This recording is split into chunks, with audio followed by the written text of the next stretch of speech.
gas masks and grenades.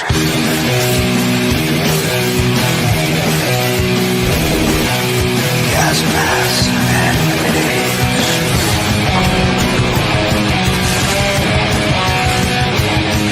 Gas masks and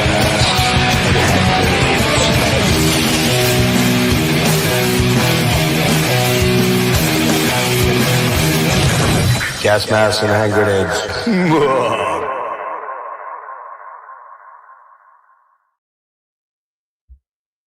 Hey, what is happening, everybody? It's Gas Masks and Hand Grenades here. I'm your host, Jeff. I kind of fucked up. I shouldn't have said the F word in the first 5 seconds, but, you know, that's me.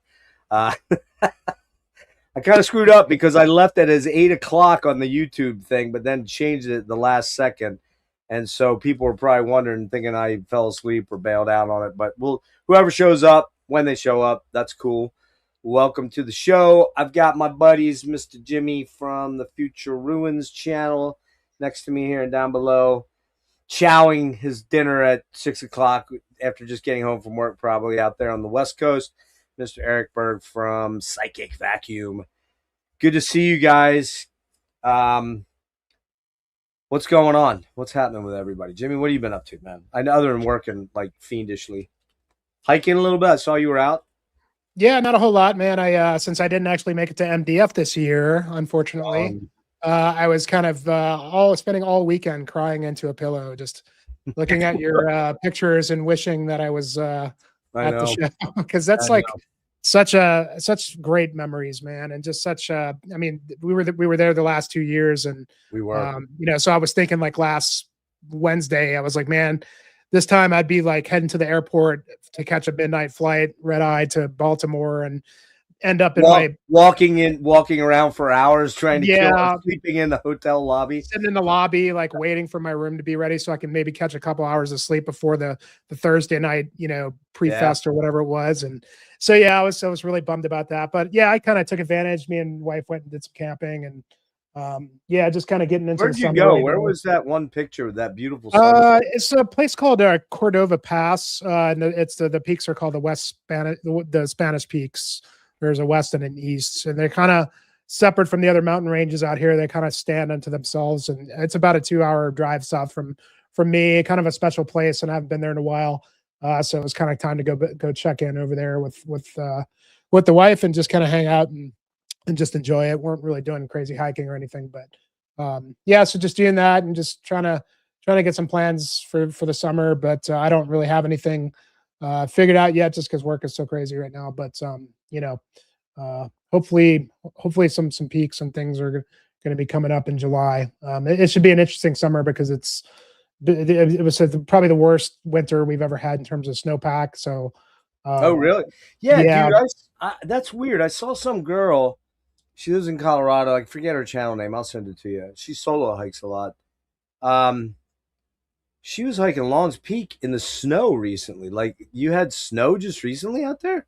Yeah, we did get a couple of spring, it can always snow up through May in Colorado, but it usually doesn't much. But we actually got a couple of big dumps, which was interesting, compared to the rest of the year. We hadn't barely gotten any snow at all. It looks significant. That what she was trekking through looked pretty significant, like 5 or 6 inches or more. Yeah, they got hammered up there, which is, man, we'll take it because we need it, because it's dry, and that means the forest fire is going to be terrible this summer. And so we'll see. But it's not quite optimal times up here in the high country this year, unfortunately. So, but we'll see what happens. Other than that, just nothing really new on the channel. Just finished the 39-mile series, the last video I did there, and that was kind of a big commitment, a lot of work, research, and just script writing and things like that. That it just kind of took it out of me. So I don't really have anything really planned for the next thing, but still kind of promoting that. If you haven't checked it out, it's cool stuff.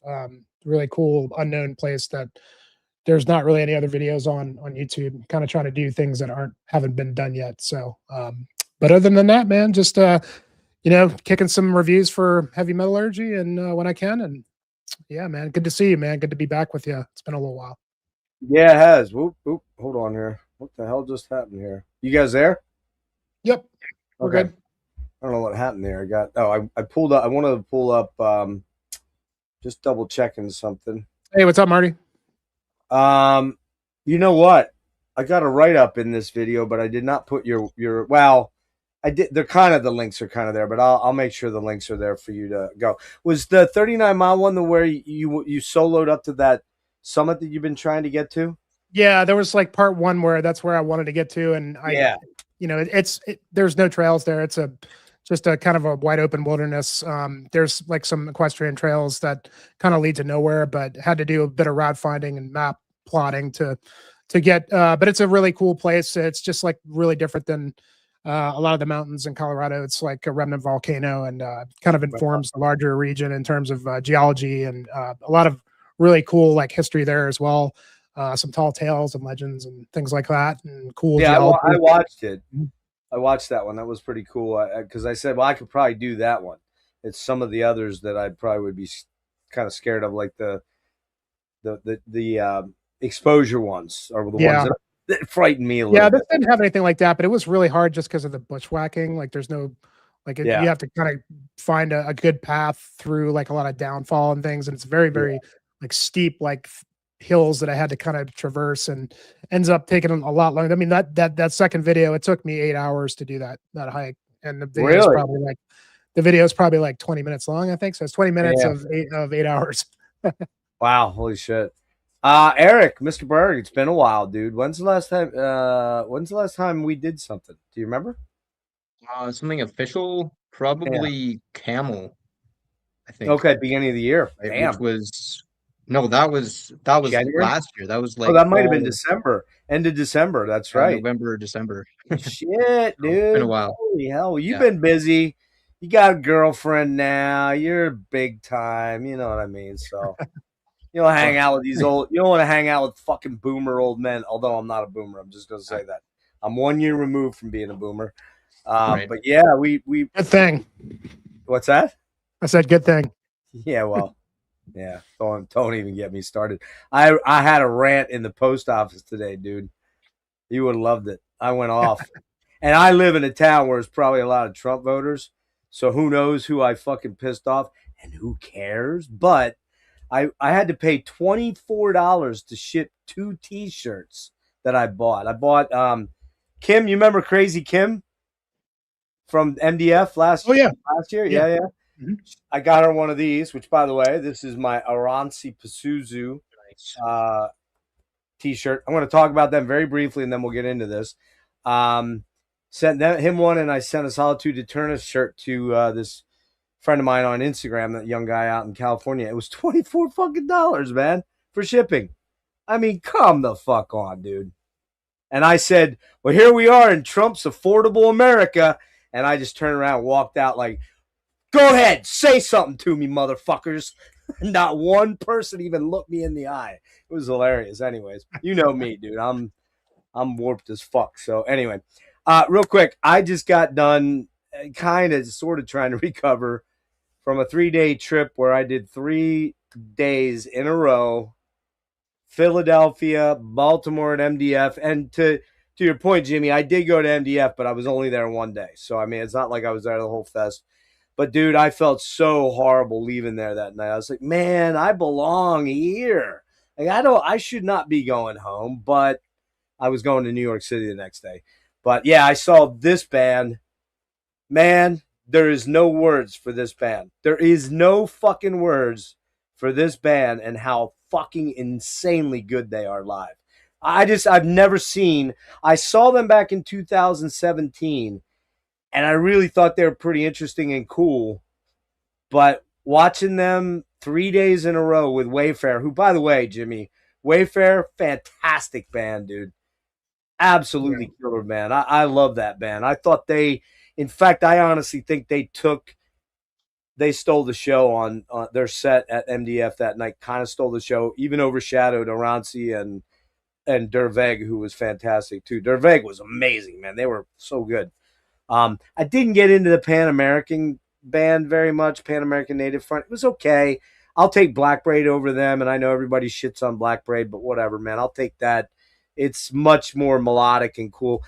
Pan American just seemed like they had one speed. It was kind of like that Motorhead drum beat, dum, dum, dum, dum, dum, dum, dum, dum, kind of a speed metal, black metal thing. And I don't know. I no offense to the guys, they were good performers. They got a killer response. I mean, that place was packed to the gills, but it just didn't do a whole lot for me. But man, I think the Ronci tour is almost up to Canada now. I think they've got 1 or 2 dates left, so it's too late. But Jimmy, you snoozed on that and shouldn't have, man. I know you had family, but fuck, dude. Yeah, I'm kind of kicking myself for that. Even though I've not really spent enough time on the Ronci Pazuzu. I don't know if they're really quite my thing. But I think I probably need to really give them a real dive to kind of see, because I know everybody's always raving. Well, you gotta, but I mean, even more than that, as cool as they are on record, which I've been in them for a couple years, live, dude, I just forgot. Like, I kind of was like, what am I seeing? Now, just so people know, and we'll get started here in a minute, I have 2 shows, full shows of Ronci Pazuzu up. I have the static view from the second tier, the second level at Nevermore Hall, the old Ram's Head Hall. I have that view up, and I think the what I call the immersive view, or the immersion view, I'm right on the stage, right in front of Icon and the keyboard player, stage left, I guess it would be, and I'm right in the thick of it, man. And it's you see the show as I see it, so sometimes when I'm swaying and hypnotically into it, the camera's moving, and I'm like, I don't care, it's gonna be fucking wild. So yeah, dude, it's absolutely fucking amazing shows, 3 in a row. Kicked my ass. I'm very tired, very, very tired. Got to meet Lee Warhammer 666 and his wife Sabrina. They're awesome. They were fantastic people. They, in fact, the Aranci's card machine would not take my card. They kept kicking it back and saying it was a fraud or something like that. So I ended up Lee ended up buying me the shirts, and I paid him back then. But he's super cool. And Dave from Veilburner was with us too, so that was killer. Of course, Nick and John at MDF. Nick Franco, ran into him. I got a story about him then, Jimmy. I'll tell you offline. That's actually pretty cool. It's a pretty cool story. He made a point. We talked for a while. He dipped out, and next thing I know, he's running back up to me. And he said, "Hey, dude, I want you to know something. You were 100% right about Trump. I hate that motherfucker." So cool. Yeah, tell me about that. Yeah. Yeah. I think that's it. Going to see Triumph on Thursday night. I'm so excited, even though I feel like shit. I'm so excited. So, I think there's a song called "I'm So Excited," if I remember correctly. All right. Hey, what are we here to talk about tonight, Eric? You were the late guy, and we didn't get you on the thumb. I apologize for that. But it's all good. So, who are we talking about? Edge of Sanity. Yes, sir. Edge of Sanity. And we're gonna go through the demos, which I use this as my reference point. The Elegy double CD, which we'll go into each one of the demos and the promos and shit that are on it, all the way through Purgatory Afterglow in this first edition, and then we'll cycle back hopefully sometime in June or July, depending on Jimmy's schedule and Eric's schedule. We'll come back and wrap it up from Crimson to Crimson 2 is really kind of the end. I think I should start off by saying I feel kind of like a dumbass, because I've known about Dan Swano since the early 2000s, because I knew of him primarily through producing engineering. I think it was more engineering, but producing the first 3 Opeth albums. And I also knew of him. I knew of Edge of Sanity, but I got to tell you, I don't think I ever listened to him back in the day. I did know him, of course, because of Bloodbath, and that was the one that kind of was like, oh, okay, this guy. He was the second guitar player on the Resurrection Through Carnage album. Love that album. Probably my favorite, Bloodbath, quite frankly. And, they were the Swedish death metal supergroup. But for some reason, man, I just never got hip to or investigated Edge of Sanity, Nightingale, Moon Tower, even Panthymonium, until many years later. Many years. And frankly, never bought any of that stuff until, well, very recently when I like blew a shit ton of money over the last 2 years on the Century Media double CD reissues. I feel pretty stupid. Go ahead, call me stupid, because I'm stupid. Because somehow I just didn't connect Dan to all this fucking amazing music. The guy is, I mean, for as much as we say Michael Åkerfeldt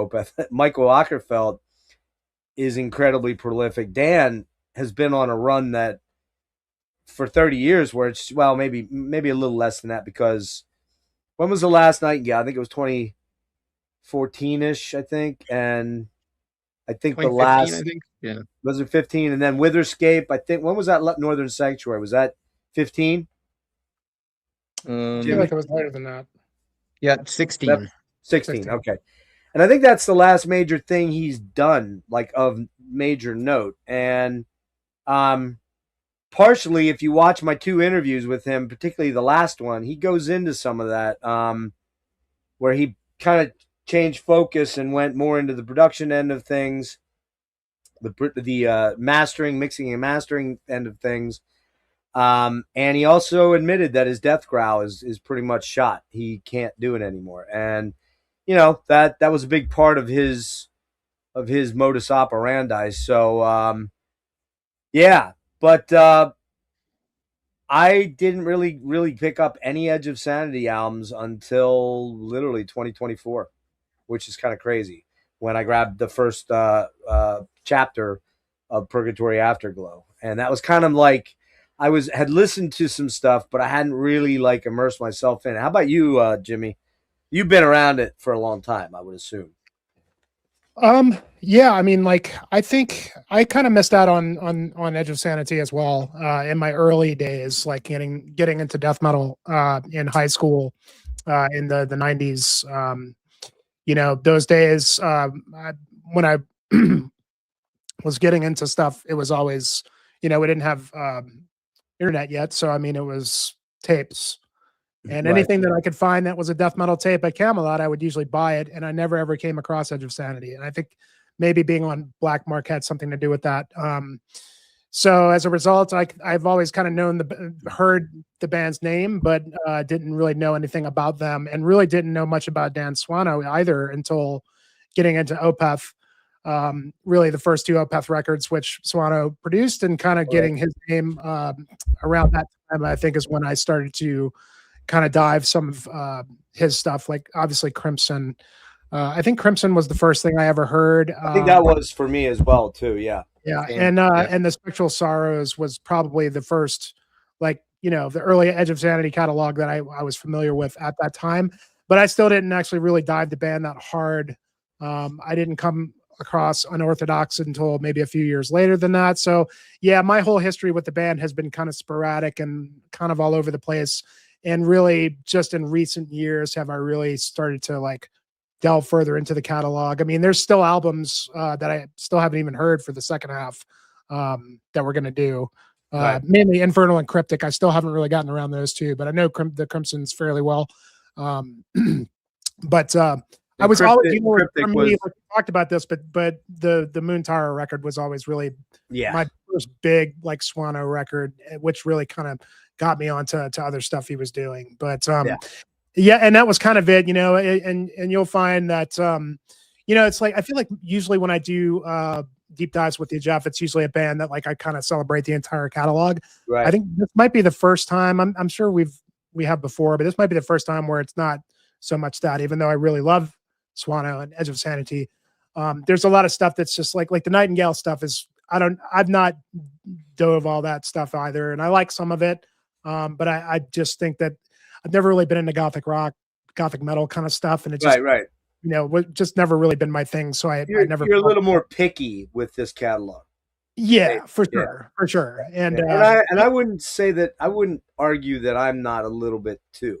A little bit. I'm not like in love with everything we're going to talk about tonight. I'm not in love with everything. I like most of it. I at least like it as passable. There's a few things I'm kind of like, this is, you know, there's nothing really we'll get there when we get to the comments here. But how about you, Erik? What you got? Yeah, so I kind of ended up listening to Edge of Sanity fairly early on in my particular like extreme metal journey anyway. Like I was dabbling in metal in high school and stuff, but I didn't get into any like of the more extreme stuff until I discovered Opeth in probably 2014, and that blew my mind. And then next up was like Ishan and Death, and that kind of blew the doors wide open. And I remember definitely checking out Edge of Sanity, probably 2016, 2017, somewhere in there. Um, I think part of what attracted me, actually, I may have had it. I may have heard Crimson before that, because Crimson was the first one I heard as well. I Same mean, here. once you Go ahead. Sorry. as a prog nerd, like, Yeah. and getting into death metal, when you see a 42-minute long death metal song, Oh, I yeah. mean, how do you not check that out, right? Right. So I think I heard that one first, but I definitely checked out Purgatory Afterglow and the Spectral Sorrows pretty soon after that, and they just kind of blew me away as well. And I didn't hear the first two for quite a while afterwards for whatever reason. And then the ones after that as well. I heard Crimson 2 at some point, but it took me a long time to check out the kind of uh, the Infernal and Cryptic albums. But yeah. Yeah, it's funny. We also talk about Crimson being our first introduction, but mine, I think I listened to it like in 2004, early days of YouTube or early days of peer-to-peer thing or something like that. I don't remember. I can't really remember where I heard it. I just remember that was the one, because that was kind of the masterpiece one, right? That everybody raved about. And I remember digging it, but also thinking to a degree, well, this kind of sounds like Opeth, and it kind of does. We'll get into that next time. But weirdly, I do remember how I reconnected to this, and I should mention it. Devin over at Maze of Torment was actually the one that was bugging me about this back in 2021. He's like, don't you own any Edge of Sanity? Like, he sent me a picture of him holding all of his Edge of Sanity CDs, and I'm like, yeah, dude, that's a band I need to put some time into, but I just haven't gone there yet. And he's like, dude, I can't believe you love Prog and blah, blah, blah. You should blah, blah, blah, blah, blah. And I'm like, all right, okay. And then instead of going to Crimson, I went to Spectral Sorrows first. And I have a lot of thoughts about that particular album. So we'll get there. But so in a weird way, it was like Crimson and then literally like a 10-year, maybe a 15-year gap, maybe. I don't know, a long gap.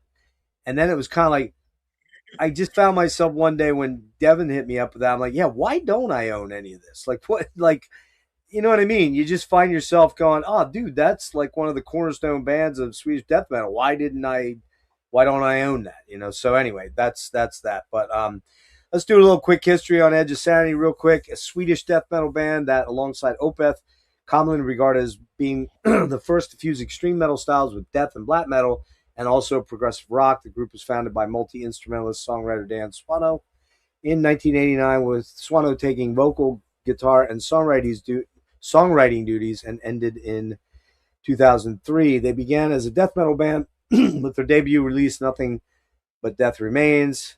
The band's second release, Unorthodox, with tracks like Enigma and When All Is Said, showed Edge of Sanity branching out from some of the genre's conventions and striving for a more progressive sound. With Spectral Sorrows, Until Eternity Ends, Purgatory Afterglow, the band continued its tendency towards longer and more melodic songs. By the release of Crimson in 1986, Edge of Sanity was well established as a progressive death metal band.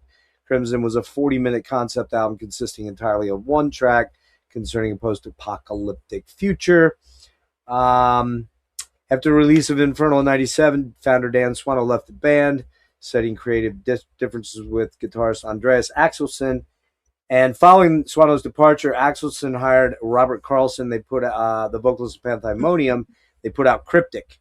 Swano then revived the outfit as a one-man band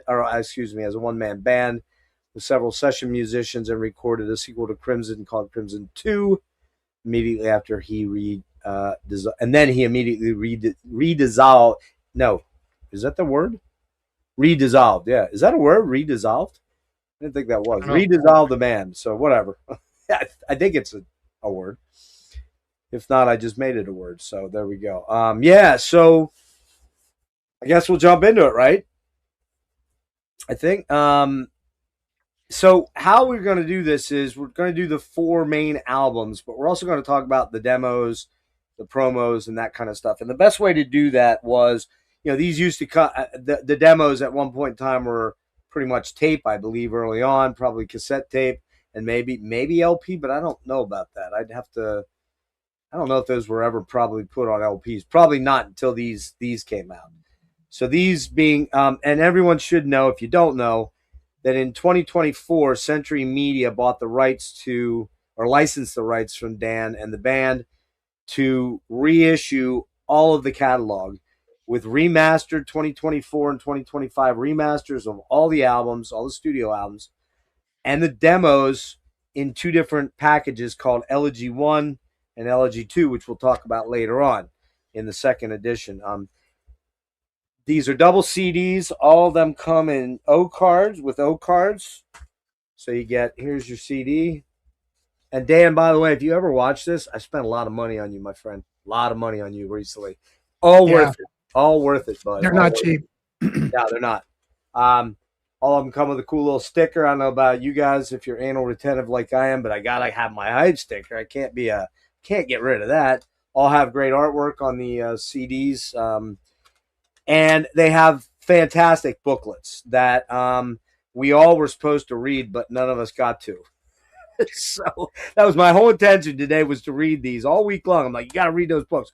Oh, I got it. I'll get it. And then my day kind of went to hell and I didn't get it. So if you see the guys looking down, they're cheating while I'm yakking and trying to get a few nuggets in here to throw at us. But yeah, all these have the lyrics, the liner notes, the credits. And then, by the way, the artwork for these are absolutely killer, man.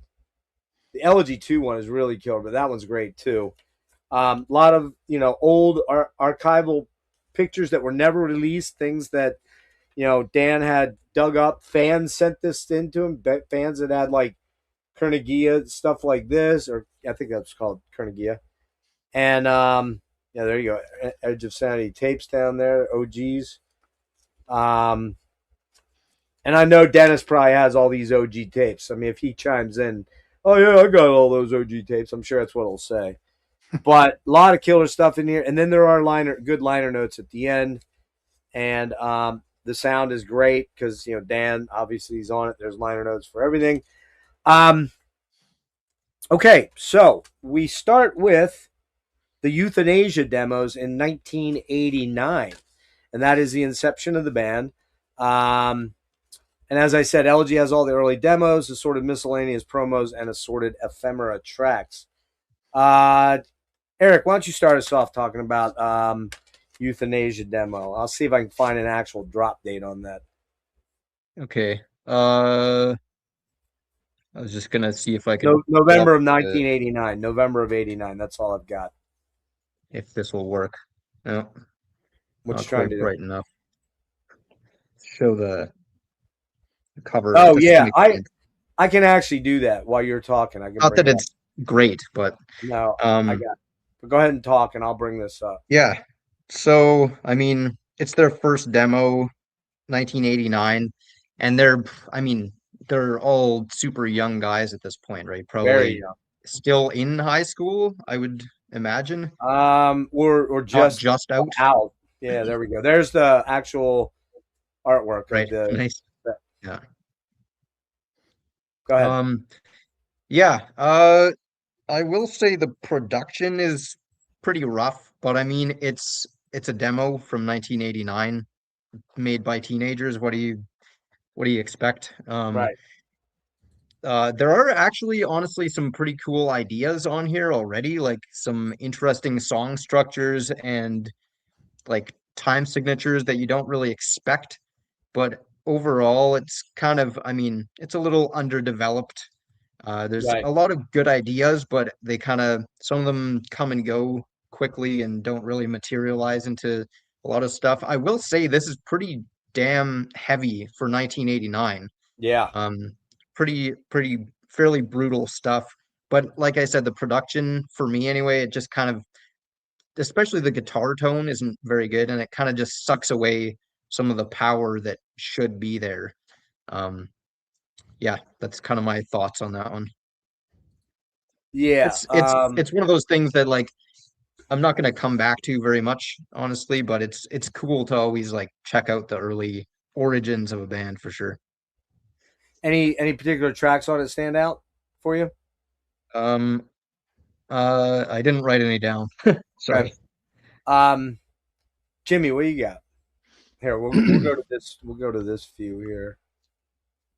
Yeah, I think I probably, well, I should preface the demos in general before going into each one, and like, because I essentially just listened to all the demos once, Same. and that was it. And one of the things I think one of the things I learned about this is that I'm not really a demo guy. I don't Dude, really neither am I. I've the never demo been stuff. a guy. Yeah. Now, that's not always the case because, like, for example, Moon Sorrow, when we did that deep dive, they have a lot of demos that never ever made it to actual albums. And there was stuff in there that you heard a side of the band that maybe you never would hear again. It is quite different sounding than what they became. Right. But in the case of most bands, and especially in the case of Edge of Sanity, I mean, these are all songs that would end up on a full length at some point. So it's really kind of like, if you're there are people that love listening to demos. There are people that like the demos better than the full lengths, you know. And I get that there's kind of a it's a purist thing. It's Yeah. a purist thing. It But really is. but it's also like it's a novelty thing in that, like, it's fun to listen to how did the band develop into what they became, you know. And this is an example of a bunch of guys playing in their basement or their garage, you know, at 15, 16 years old, learning to put a band together. And that's what's really cool about it. But I wouldn't really say a whole lot, at least about a couple of these demos, just because I don't want to, you know, like, repeat myself when we talk about some of these songs when we get to the full lengths. Right. But yeah, I think for me, like, I didn't really invest too much time in really trying to understand you know, I could see the differences in sound and how things started to develop a bit on these demos, but anything aside from that is really just a purist thing, or just being one of those guys that likes to subject yourself to the really raw shit that the band did versus what they did a whole lot better later on. You know what I mean? Yeah, Wade has a great comment here. I bought it because I'm a Swano fan, but chapter 1 I may not return too much. Chapter 2 is getting much more mileage, and I agree that there's some significant differences there. And like you, Jimmy, I'm, you know, the whole demo thing is kind of weird to me. I God damn it, I'm not able to move.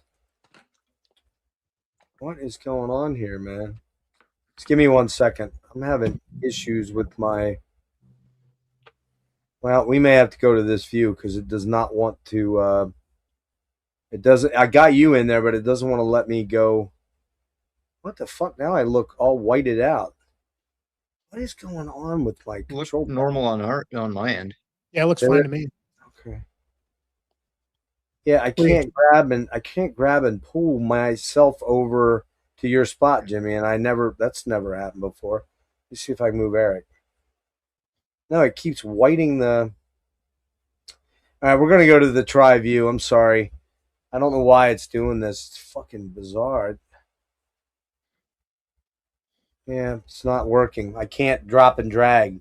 I don't know if there's something going on with my laptop or what, but anyway, we'll just stay in this view for this. Yeah, I bought it for the same reason Wade did. Like, I kind of wanted to have it all. I wanted to be a completist on this band because I know, like, the Cryptic album, I've heard it. I'm not really a huge fan. Not to foreshadow for next thing. It's kind of groove metal. It's okay. It's nothing special, but it doesn't suck. It's just not my thing. But I kind of wanted to have all the albums. There's certain bands when I get into them, I'm like, I gotta own it all. Some other bands I'm not. I don't know why I can't.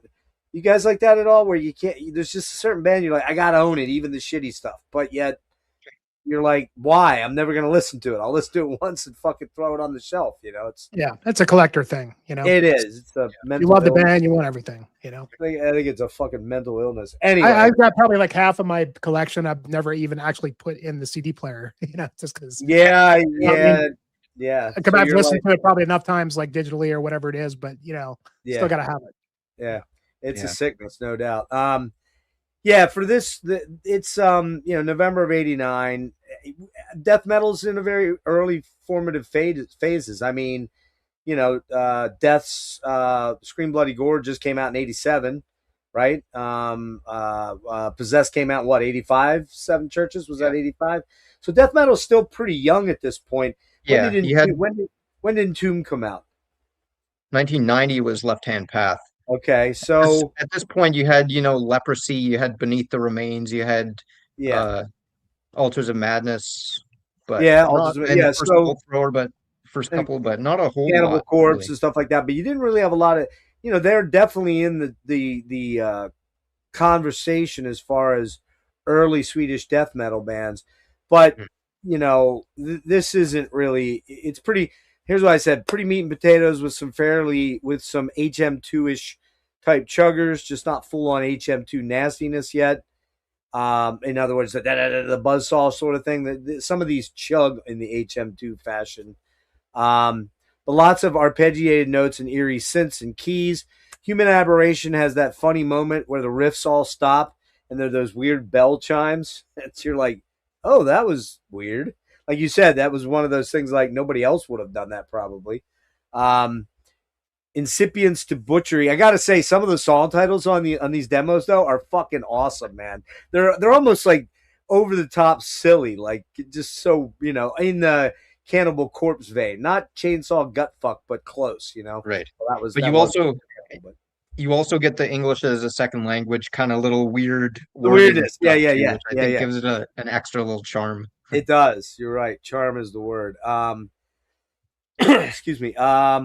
Incipients to Butchery has a nastier grossness to it and a cool chug that resonates, but these are early days yet. And that's kind of my way of putting it, kind of like, this is, a young band finding its way. I do like that Disrupting song because it's weird. If you listen to it, it has almost a sad but truth sort of down, that's kind of weird. But then it gets into blasty bits. And Dan, I don't know if you guys noticed this, but Dan's vocals on this demo are way more on the punkier side. They got a more punk vibe to them, more crossover, like shouted as opposed to snarled. More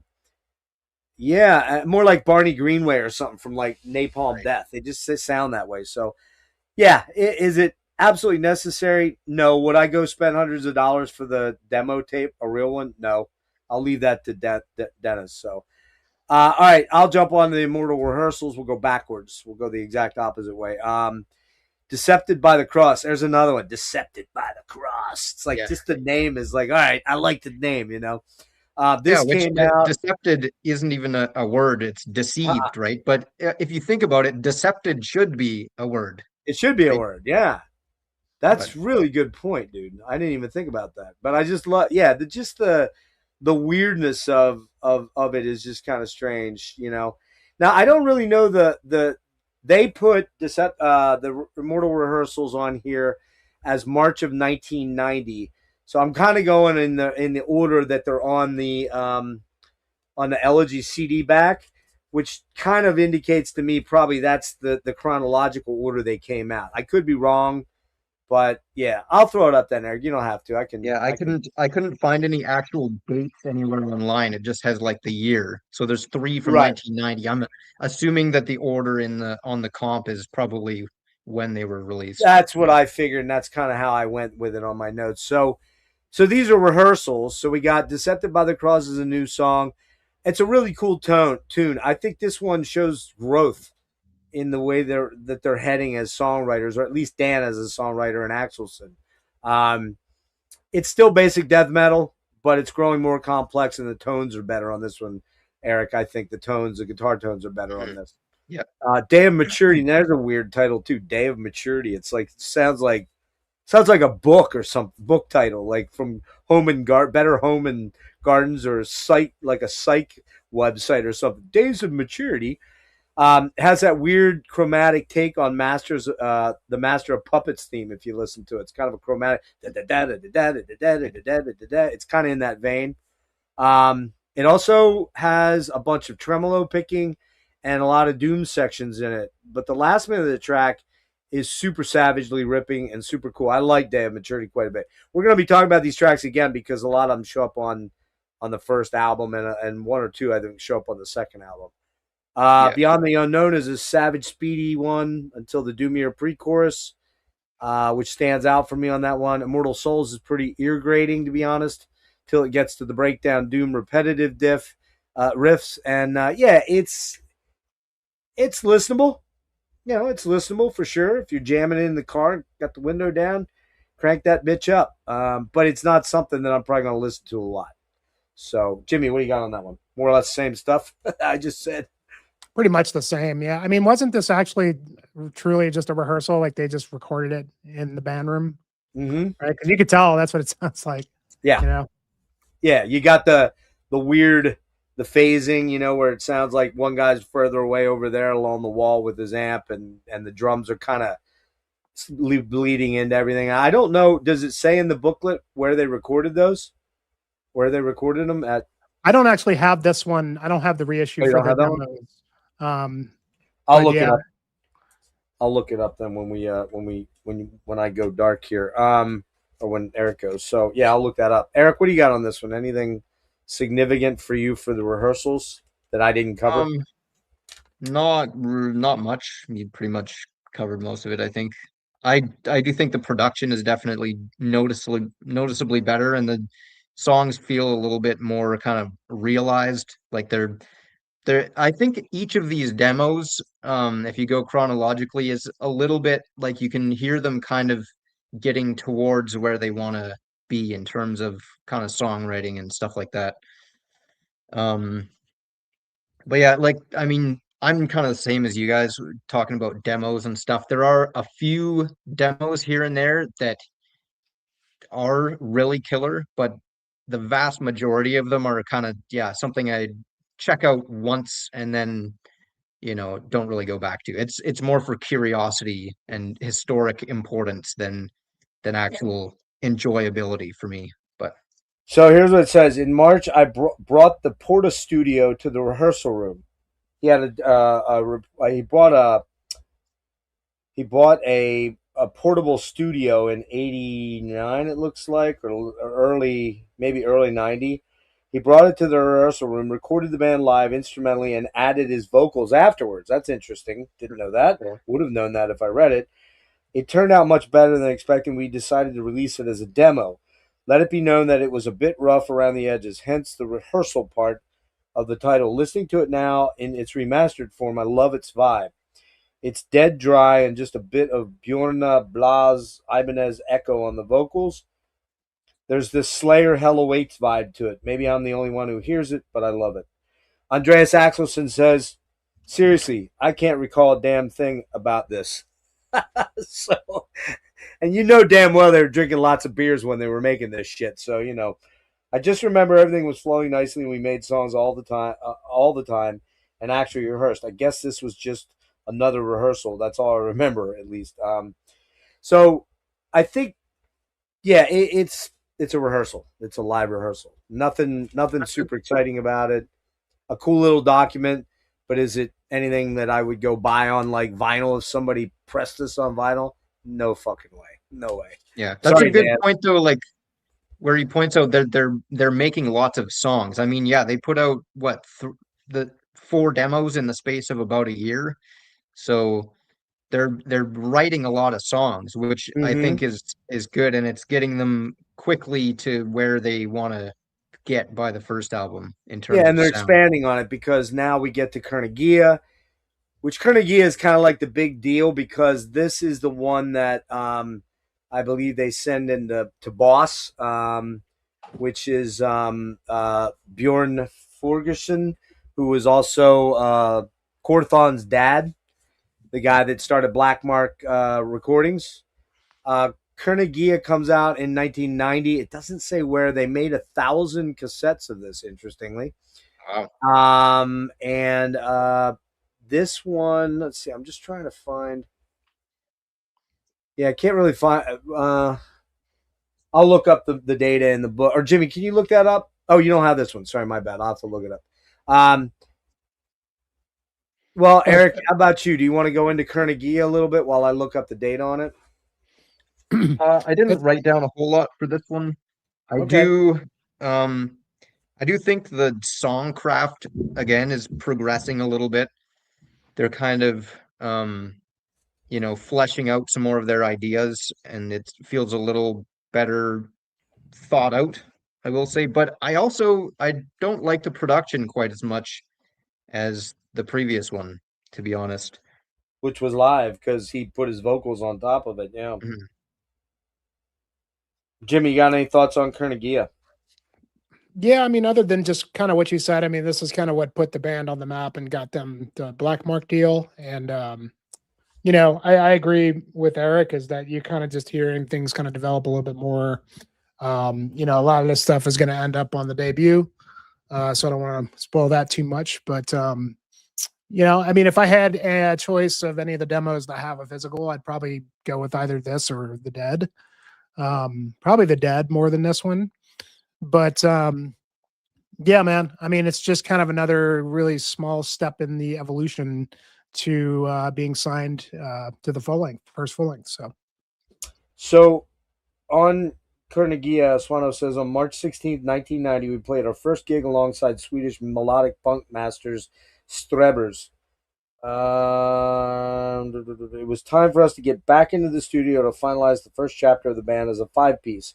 Since we never felt that Immortal rehearsals did our tracks justice, we decided to re-record them with a better sound and more attention to detail. We also added our latest composition, Maze of Existence, which was a huge leap forward. We started to implement more Voivod and Pestilence influence. In fact, the whole track, Maze of Existence, is quite progressive, as if we didn't want any part of it to be a traditional song in any way. Even the fast verse has these sudden shifts to half tempo and then back to speed. There are plenty of keyboards, and the vibe is somewhat sci-fi to me, not sure why. The most significant change in the re-recorded songs is the increased tempo. The original Pro copy cassette version of Kernigia is actually faster than it should have been. The Akai reel-to-reel machine I used for the mixdown wasn't recording at the right speed, resulting in it being 50 cents faster and higher in pitch than it should have been on the cassettes we received from Audio Mix. The 2024 remaster and remix are, of course, at the correct speed. Well, of course, Dan. I mean, come on. I mean, what do you call yourself, like a mixing and mastering specialist? Just kidding. Kernigia was a smash hit right out of the gate. We all dived headfirst into the ever-growing metal underground, and before we knew it, we traded tapes and shirts with a ton of cool bands worldwide. I remember trading demos with Jacques from Sterner, Necrophobic, Anders from Unleashed. And I'm proud to say that from that day in early 90 until sometime later 92, I answered every single letter I received for Edge of Sanity. After that, I still replied to all the letters that weren't some Xerox copy generic shit. I have a fanzine, send me your stuff thing for a long time. I knew firsthand how it felt when you wrote a letter to a band and never received a reply. Not going to mention any names, but it starts with an F and ends with a ATAL, fatal. I don't know who that is. So I hung in there and typed away on my typewriter until my fingers bled for the ones that still gave a damn about my bands. I did that until emails took over. So yeah, Dan is pretty unique in that respect. He's very, true blue kind of guy. At one point, we had interest from Seraphic Decay. They wanted to release a 7-inch. Andreas received a very positive reply from Erik, but nothing came of it. And then eventually, later the same day, I packed a copy of Kernigia in a jiffy bag and sent it to Typhon Attention Boss, which is the Black Mark guys, somewhere in the suburbs of Stockholm. Not even a week went by before I had a reply in the mail, and then the rest is kind of history. So for me, Kernigia, I agree with you, Jimmy. The production on it isn't as great as I would have liked, but what I have here is longer, more interesting songs overall, much better representation of how Edge of Sanity will evolve. Deceptive by the Cross. Remember, some of these are re-recordings of the rehearsals. Really cool riffs. I don't love the guitar tone throughout the early EOS, but Dan sounds more savage and deathy than punky on these, and much more savagely under control than on the earlier demos. Maze is more melodic and slower, more roomy, some cool synths and melodies throughout, an early fave track in the EOS catalog. And that makes sense because it was their latest track, and they became more progressive on that song. Day of the Maturity has some disgusting growls and deep roars from Dan, and a good batch of melodic riffs. Immortal Souls, grindy HM2 sounding. Sludgy Doom verses into buzzsaw up-tempo sections featuring killer sick vocals by Dan. Man, his vocals just, God, I mean, he's just one of the best, man. Yeah, and that's another one. Immortal Souls is another favorite of mine. Serenade for the Dead's a really cool synthy outro, which he was really cool at doing because he was, believe it or not, he started on the drums, but he's a really good keyboard player. Like, he can play the piano and everything for real. I think in one of his interviews he said he started on keyboard actually. Oh no, you're right. He did start. You're right. He started on the piano. That's right. Yep. And Serenade for the Dead is I guess a precursor to what they used on Spectral Sorrows. Isn't that the kind of outro on that? Yep. Yeah. The Dead demos, real quick. We're almost we're getting there. The Dead demos are super killer tracks. You hear, I really like you're right, Jimmy. The Dead demos are the better of all those. Yeah, for sure. Pretty cool artwork on that one too. Yeah. Again, I'm not really certain when this came out. Just 1990. It doesn't really have any. Let me double check here. Yeah, it doesn't say. There was only 50 copies of this made, which is kind of interesting. So if you find one of those in the wild, it's probably worth a hell of a lot of money. The Dead is a super killer track. You hear more elevated proggy writing on display, but savagely speedy and gnarly as hell. And the recording is much, much better. Angel of Distress. I really like this track. This is a great track. Thick and suffocating, slabs of detuned riffs, speedy and savage. Impulsive necroplasma, sick. Another sick track. Disgusting. That song is so sick and heavy, man. And Curfew for the Damned is, again, doomy. That's got a doominess to it. Everlasting is super grindy in HM2. Prominent bass on that one as well. Tons of blast beats all over the song and sick-ass HM2 tones. And then really kind of the big one, man. I mean, this is the song that kind of sets the template, I think, for Edge of Sanity going forward. And that is when all is said and done. It's probably the most notable early demo era track. Almost a death metal ballad in a lot of ways because it's very slowed down and pretty doomy, swampy. The synths and down-tempo pace really work well on this track. And then the departure outro, another atmospheric synthy acoustic outro that's super duper cool. This one, if this ever was to be pressed on vinyl, I might think about getting this. Probably not, but might. Are you also talking about the Dead But Dreaming demo in there? Because some of the tracks. I did. I jumped ahead. I jumped ahead. Yeah. Sorry, my bad. That's the Gathering Dead But Dreaming remaster. Sorry, that was my bad. Yeah. So I actually jumbled them together. I didn't put a defining line in there. So, right. Yeah. The point I was getting at though with this is though that when we get to by the way, we're only for this deep dive. I didn't go into detail on the second CDs, okay, because we'd have been doing this all night long. I just did the first CD, which is on Elegy 1. That is Euthanasia, Immortal Rehearsals, Kernigia, The Dead, and Dead But Dreaming. Thanks for pointing that out, Eric. I kind of fucked up there. Which is 1991, by the way, and you could tell a major step up in everything on the Dead But Dreaming stuff. Yeah, my bad. Sorry about that. Now, if I had to give this a number like I like to do, I'd give it like a 7 out of 10 just for the historical factoids of it. And for all the packaging is fantastic. And you get the second disc, which is the Euthanasia remix, where he went in and remixed it. And you get the Carnegie remixed and the Dead remixed. Got to be honest with you, I haven't even listened to those yet. So I will at some point. I'll play it. Will I listen to it a lot? Probably not. Probably not. I'm like we said already. We kind of established this isn't a band where, or I'm not a guy that wants to listen to demos all the time. I like production. I like clean production generally. Yeah, and at the same time, you have to appreciate that, Dan's doing something for all the completists, and for the artists themselves, it's important for them to be able to show off their history and how they became who they were. And demos in that sense are important to those guys for that, and for the nerds that really love it. So I get why he did it, and I think it's a cool thing. And some people are going to go for it hard. Some people are going to be like you bought it, you listen to it once, and then you shelve it.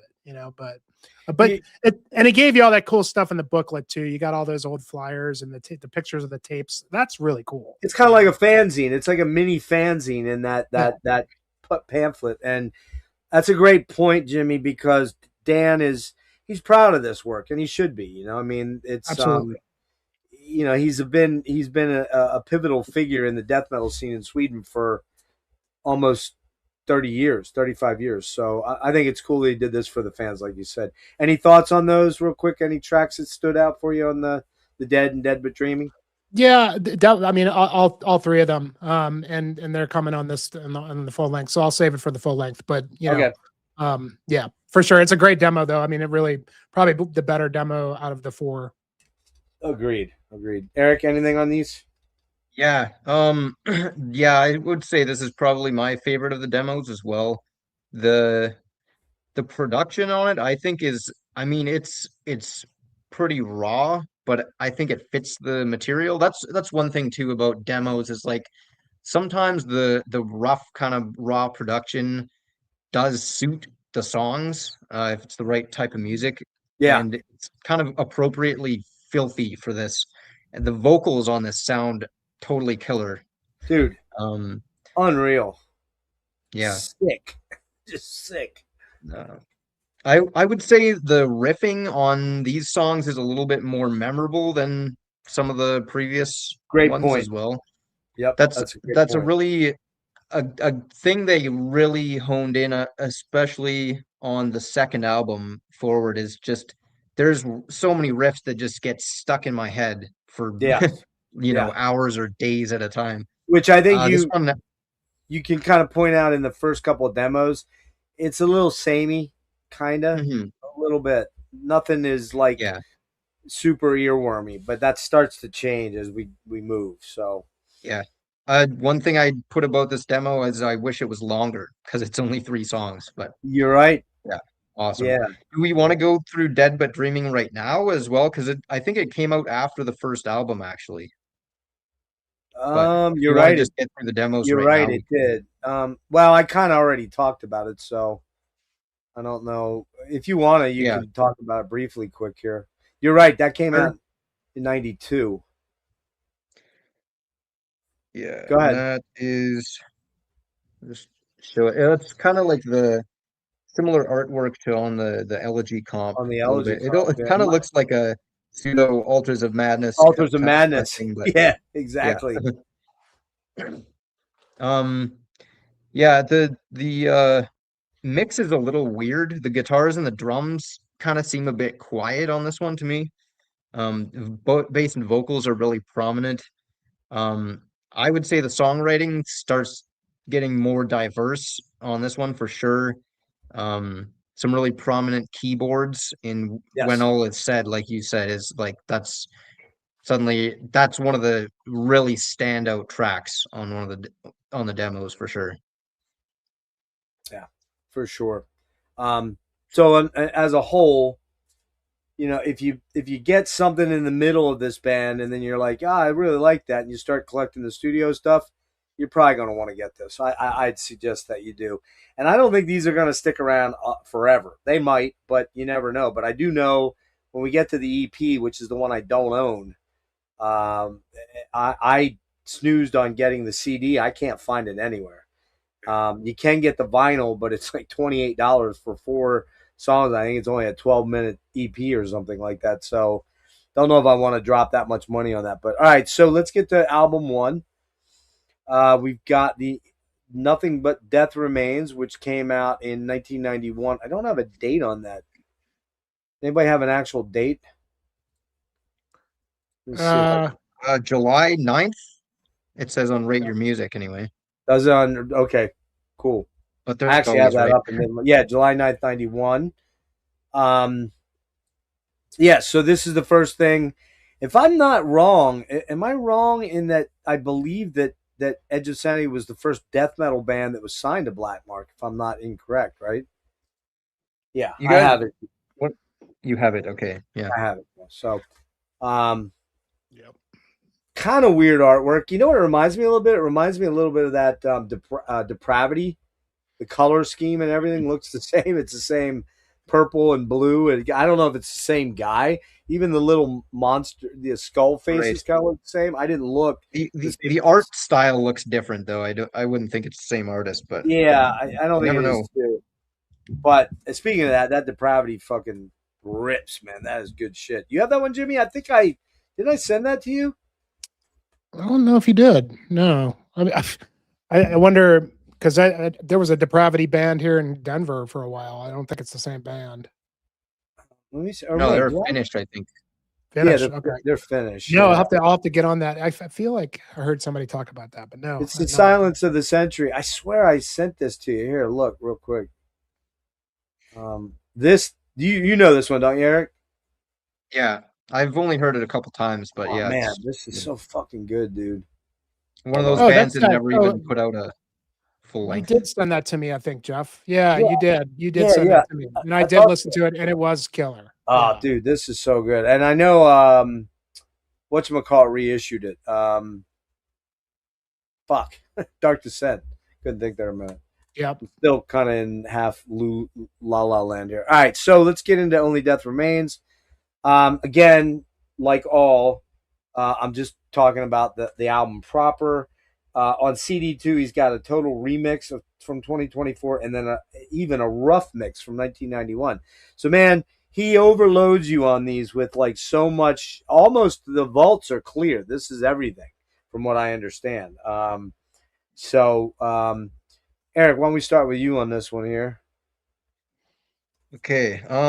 Yeah. This is kind of going back to this, because like I said, I started with Crimson and kind of worked my way backwards. So hearing this one finally after a while of listening to the third, fourth, and fifth albums, it definitely is more primitive.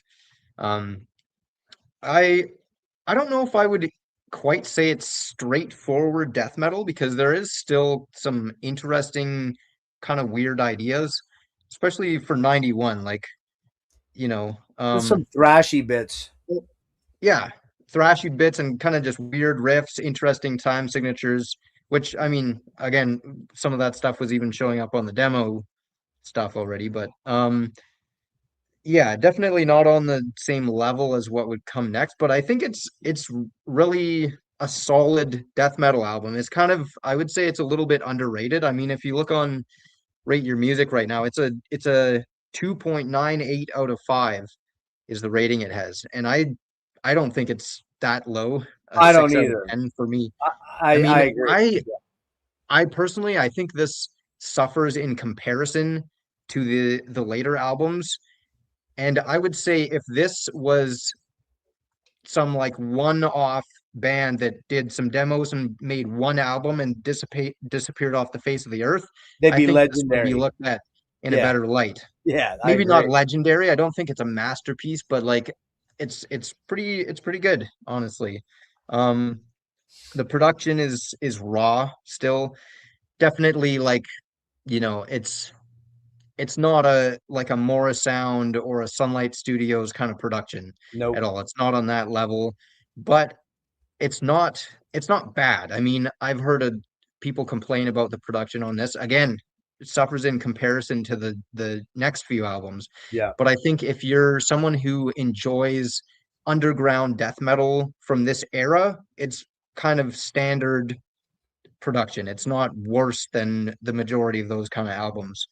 Although there are a couple of weird spots where the volume kind of dips on the original, which they fixed for the remix, of course, and the Right. remaster.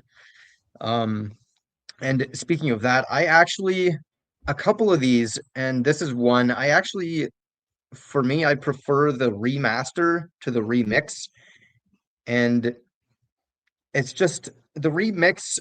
I think one of the things that bothers me a little bit is the drum sound seems kind of neutered a little bit in spots. Um, but that's just a personal preference kind of thing. They both sound great, the remaster and the remix. But as far as tracks go, I didn't write down notes about each track, but some of the standouts are Tales, the first song, Human Aberration, probably, Decepted by the Cross, Immortal Souls. But I mean, every song on here I think is pretty solid, to be honest. I enjoy it from start to finish if I'm just looking for some straight up kind of death metal. Let me read a little bit from the notes here. Let's see real quick. So they sent this to Boss. The Dead promo was sent to Boss, and he liked the 3 songs enough to ask us to set up a show, which we did with Entombed, who were in their heyday. Invocator from Denmark, a Swedish band called Skull, who had members from Morbid and later became a popular band, the Teddy Bears. The first thing that comes to mind is that I was super psyched to play as a support for Entombed, Axelson recalls. My day was already made by getting that slot. We ended up with a contract too. So first playing the gig, getting signed, having a few beers, and then stage diving to Entombed on a fateful night in Norrköping. Norrköping. In December of '90, the 5 members of Edge of Sanity were offered a 4-option deal with Forsberg's fledgling Black Mark Productions. Elated, the 5 some returned to Finspång, not realizing they'd be recording their debut album, Nothing But Death Remains, at Montezuma Studios only a few weeks later. They had the chops, the songs, and the determination to be a signed artist. Now, they had to prove their quality. Armed with Human Aberration from Euthanasia, Maze of Existence, Decepted by the Cross, and Immortal Souls from the Kernigia demo, The Dead and Angel of Distress and Impulsive Necroplasma from the Dead, and one new song called Tales, Edge of Sanity entered. Actually, they waited outside in the cold for producer Rex Gilson, the Stockholm-based studio, on New Year's Day in 1991. 51 hours this album was recorded in. That's amazing. 51 hours, 2 days, basically, right? Not, I wouldn't think 51 hours back to back to back, but that's pretty amazing. Jimmy, what are your thoughts on this one? Yeah, I think there's some other stuff in the liner notes where he talks about, I think it was like New Year's Day when they went into the studio and they didn't have their gear because they assumed the recording studio would have everything they needed. And right. And they didn't have it, just a studio. So they had to go piece together some drums and borrow some amps from the local record store. And as a result, they didn't really quite get what they expected.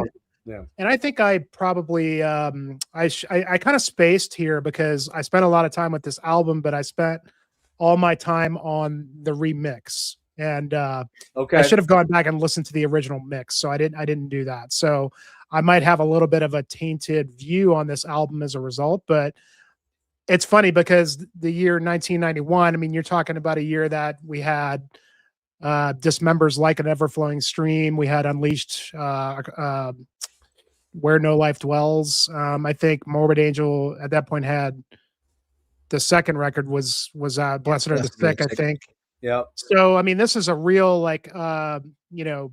important year for death metal, especially for European death metal with all the Swedish bands, coming out. And I got to say, listening to this is an album I did not really ever listen to until recent times with this whole reissue campaign. And I got to say, I'm kind of surprised that this album is not spoken about in the same vein. I agree. As some of those other records. Now, I don't think it's as good as Left Hand Path or nearly as good as Like an Ever Flowing Stream.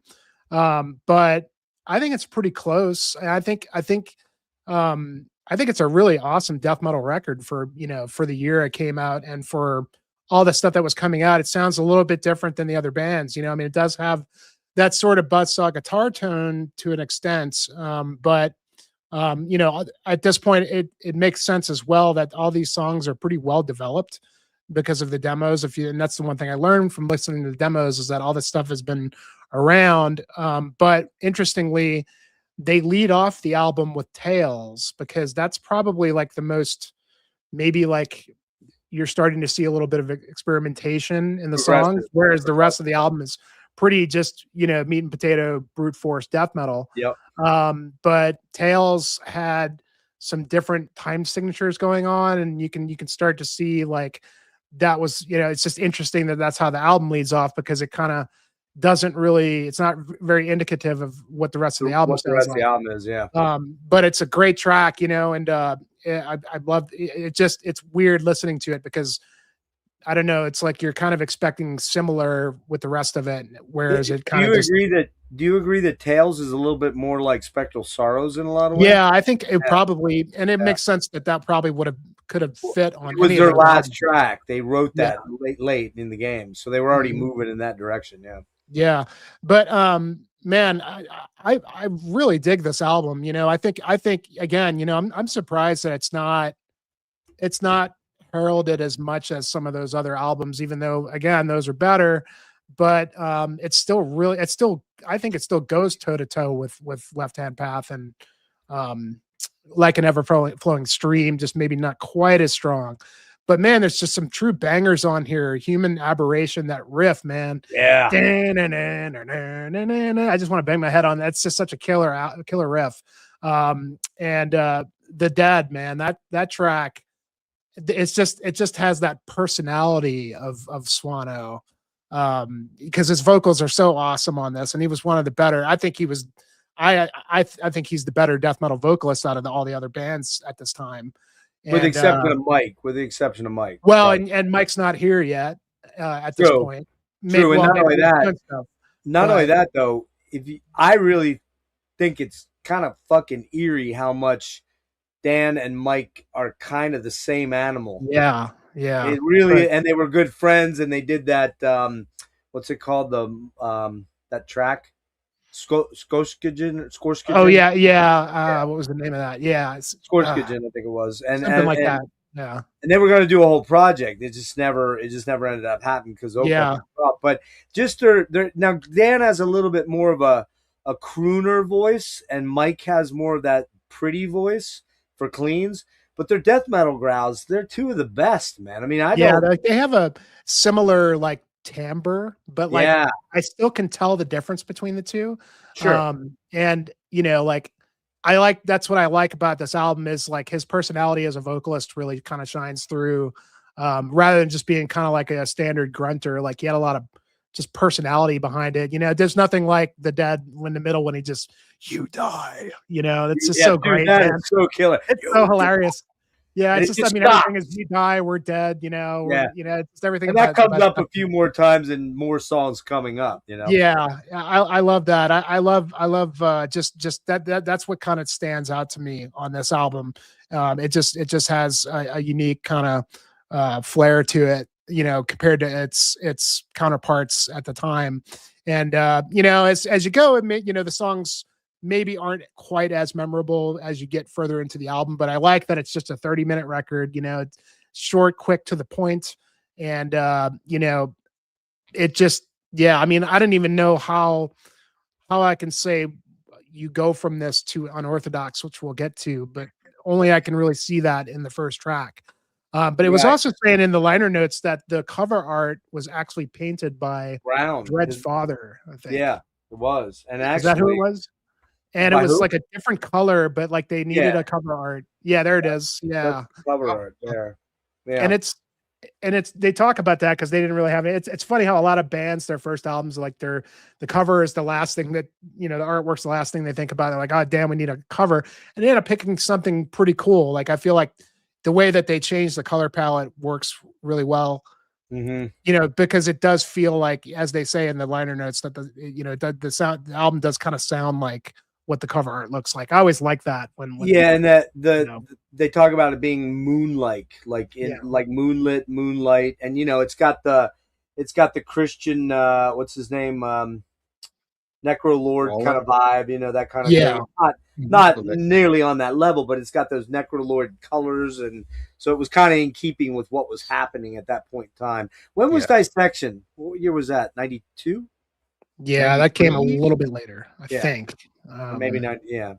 Go ahead. I was just gonna say, good point, Jimmy. Like the uniqueness of it too. I mean, that's something that's really cool about this era of death metal too in general, is the early days is every single band sounds a little bit different from the others. And I think it's because of the kind of diverse influences that all these early bands had. They weren't just listening to death metal, right? And I think from the get-go, I think the guys in Edge of Sanity had a huge variety of influences, and you can hear that in just their kind of writing approach. Absolutely. Well, Dan was a primary songwriter, not entirely, but he was a primary songwriter. And Dan's a fucking prog dork, man. He loves Marillion and Rush and Queen and all that classic rock. Loves a lot of classic rock. AOR and goth rock and all kinds of stuff. I don't know if you knew this, Eric, but on one Nightingale album, I forget which one, the second one, maybe third one, he covers a song by Dust. Do you know Dust? Oh wow. Yeah. Do you know who Dust is? The 70s. Yeah, like the early Kenny Aronoff, the bass player, played in that band, and it's something from a camel. You have to look the name up, the song, unless you know. Dry. I think it's just called From a Camel. That one. No, song. But there's something else in there. Titled one, and then Heart Attack too. The one with the dwarves on the cover. Yeah. Axes and all that. But yeah. I mean, it's the only song on the album that's super cool. But they covered that. Now, I didn't even know about that song. Interesting. So I heard it. Yeah. And it's killer. The cover's killer. The original's killer, too. So it's like, yeah, I need to check out Nightingale. I haven't heard any of their stuff yet. Dude, I think you'll like a lot of it because it's very proggy, man. Very proggy. Especially the first 4 albums, maybe 4 albums. Really good shit. So for me, Tales is the weird Tales. Only Death Remains is kind of weird. This might have been like the second one I listened to after I listened to Spectral, when I kind of came back around through Devin. I was like, it's all right. It's pretty basic meat and potatoes death metal. I didn't know all the history about the demos. I didn't know a lot of these were reworked and re-recorded songs. And then I went hiking up in Hawk Mountain 2 months ago or whatever. And I jammed this on the way up, and I was like, fuck, man, what the hell was I thinking? This is killer. And boom, I went right back, because it's short. I think it's only like 31 minutes. It's quick. And I was like, yeah, dude, you were like totally way off on this. This is, oh, shit. Hold on, guys. What the fuck is that? It's been one that's definitely grown on me, too, I will say.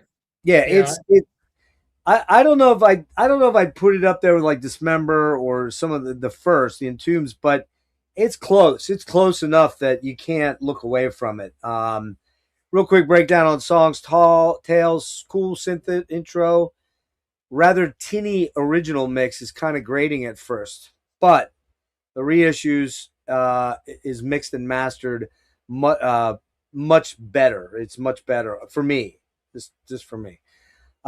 Which you're the opposite, right, Eric? You said you like the original. Oh, I like the remaster. Personally, is probably right. That's what I was saying. Yeah. Human Aberration, pretty fair. Same as the demos, just cleaner, maybe more punchy, a little more punky as well. The tandem harmonized guitar bits are pretty killer. This track has that breakdown that sounds a little bit like Hall of the Mountain King. It's not exact, but it's very right away. I was like, oh, that sounds a little like Hall and Hall of the Mountain King, not the Sabotage song. The actual. Well, actually, it's in the Sabotage song. Grieg. Yeah, who was it? Edvard Grieg. Look at you. Look at this guy. You knew who did that fucking Well, song. I grew up in it with classical music, so Okay. Maze of Existence is one of my favorite tracks on the album. The doom sections are so heavy. Verses are more standard death metal crossover vibes. The synths add a real spookiness. I really like Maze of Existence. The Dead, and Jimmy already hit it. You die. It's so killer, man. I said the rally call for almost all Swedish death metal. Woohoo! Another banger. Decepted and Angel are fairly similar, but cleaner and more precise. Angel has that breakdown section that is melodically heavy as fuck. When the tempo slows, the track becomes much doomier. Both are wicked track, but Angel is my favorite track on the album. Angel Distress. I love that track. That's the standout track for me on the album. Pernicious Anguish, another huge big banger with massive doom headbanging moments. And Swano sounds absolutely demonic on it. The album, when I first heard it, didn't really stick much with me, to be honest, but repeated listens here lately have revealed it to be a very solid first outing that doesn't disappoint. I'd probably give this an 8 out of 10, man. It's very good. It's just a little rough and a little samey. There's a little bit of sameness to it in terms of, you know what I mean? It just has a little bit of the same vibe to it going throughout. But it's a killer album. So yeah. And again, lots of look at those guys. I don't know how old they were there, but they weren't that old. Dan's 53. Or yeah. He's the same age as Michael. So what was this, 92 you said, or 91? 91. So he would have been 18, right? 18, Yeah. 17, 18, yeah. Wow. That's crazy. It's crazy when you think about what these guys were doing over there. I guess 17 when it was recorded. Probably. Yeah, it's just nuts, man. All right, Yeah. we're moving on to Unorthodox. Right? Yep. And that one is here. Oh, you got the fancy. Huh? Never mind. I thought you had the vinyl for a second, but it was just Not yet. Next one.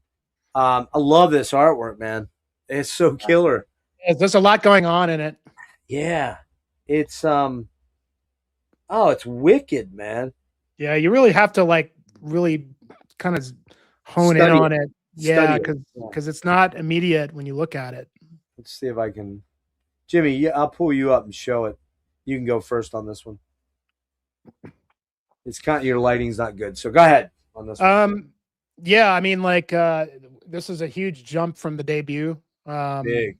And only a year later. And interestingly, they already had, a few of these songs already put together, because you can hear them on the demos. Like that's another thing, because like the back of this reissue, it's kind of hard to read the song titles. But yeah, to me, this is like I don't know. To me, this is the quintessential Edge of Sanity album. Really? It's probably my favorite. I don't know. I'm not sure yet because I still have a bit more homework to do on the later half of the catalog. But How about that? as far as like the early stuff, to me, this is like, I don't know. To me, this is like the most. It's a long album, but it's still very, like, I just like how it flows, and I like that even though we'll get to it when we get to later records, but I feel like the experimentation and the fact that this is called Unorthodox, it is unorthodox, and already in a time in death metal that, as Erik was saying, like all these guys had different influences and different, they weren't just listening to whatever metal. I think that goes for a lot of just the Europeans in general, that they were all well listened on different types of music, but not that they were going real crazy on here, but you're just hearing little slight experimentation that is subtle. And I like how they don't like just blow their wad on trying to be like, all this, I mean, it's a little bit too early to be like getting into being called progressive death metal or whatever. But it still retains like the real gritty death metal underlay to everything else that's going on.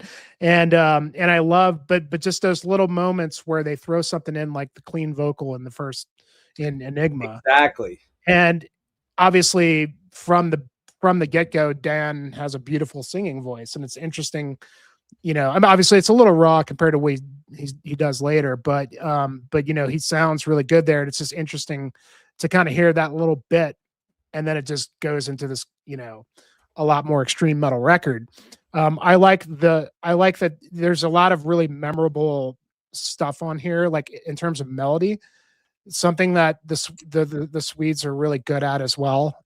Whereas a lot of the American death metal was kind of more, kind of brute force. I mean, I'd say there wasn't melody in certain things, but there's a little bit more of a different approach to American death metal than what the Europeans were doing, and they were not scared of throwing melody in the mix, and that's, as a result, for me, I feel like that makes songs more memorable when you can hook with a melody, and I think that that's pretty evident throughout this album. I love just the overall vibe that I get from this album is kind of like a death doom thing, and really a lot of early Edge of Sanity stuff is like, so like death doom, but there's definitely a doom element to the death metal, and I like that. I like that they can play fast, but they can also strip it down. I like the sound of this album. I like pretty much everything about it. I mean, there's really nothing off for me. It is a little long, like I said. They maybe could have shaved a couple tracks, but at the same time, I don't feel like there's any tracks that I really wouldn't want on here.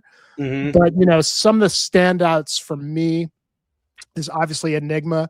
I love that melody, and with him doing the clean vocal, that's the melody. That's the melody that you hear through the rest of the song, and I like how they come back to that and kind of focus. It's kind of a depressive, sort of melancholic kind of vibe to it.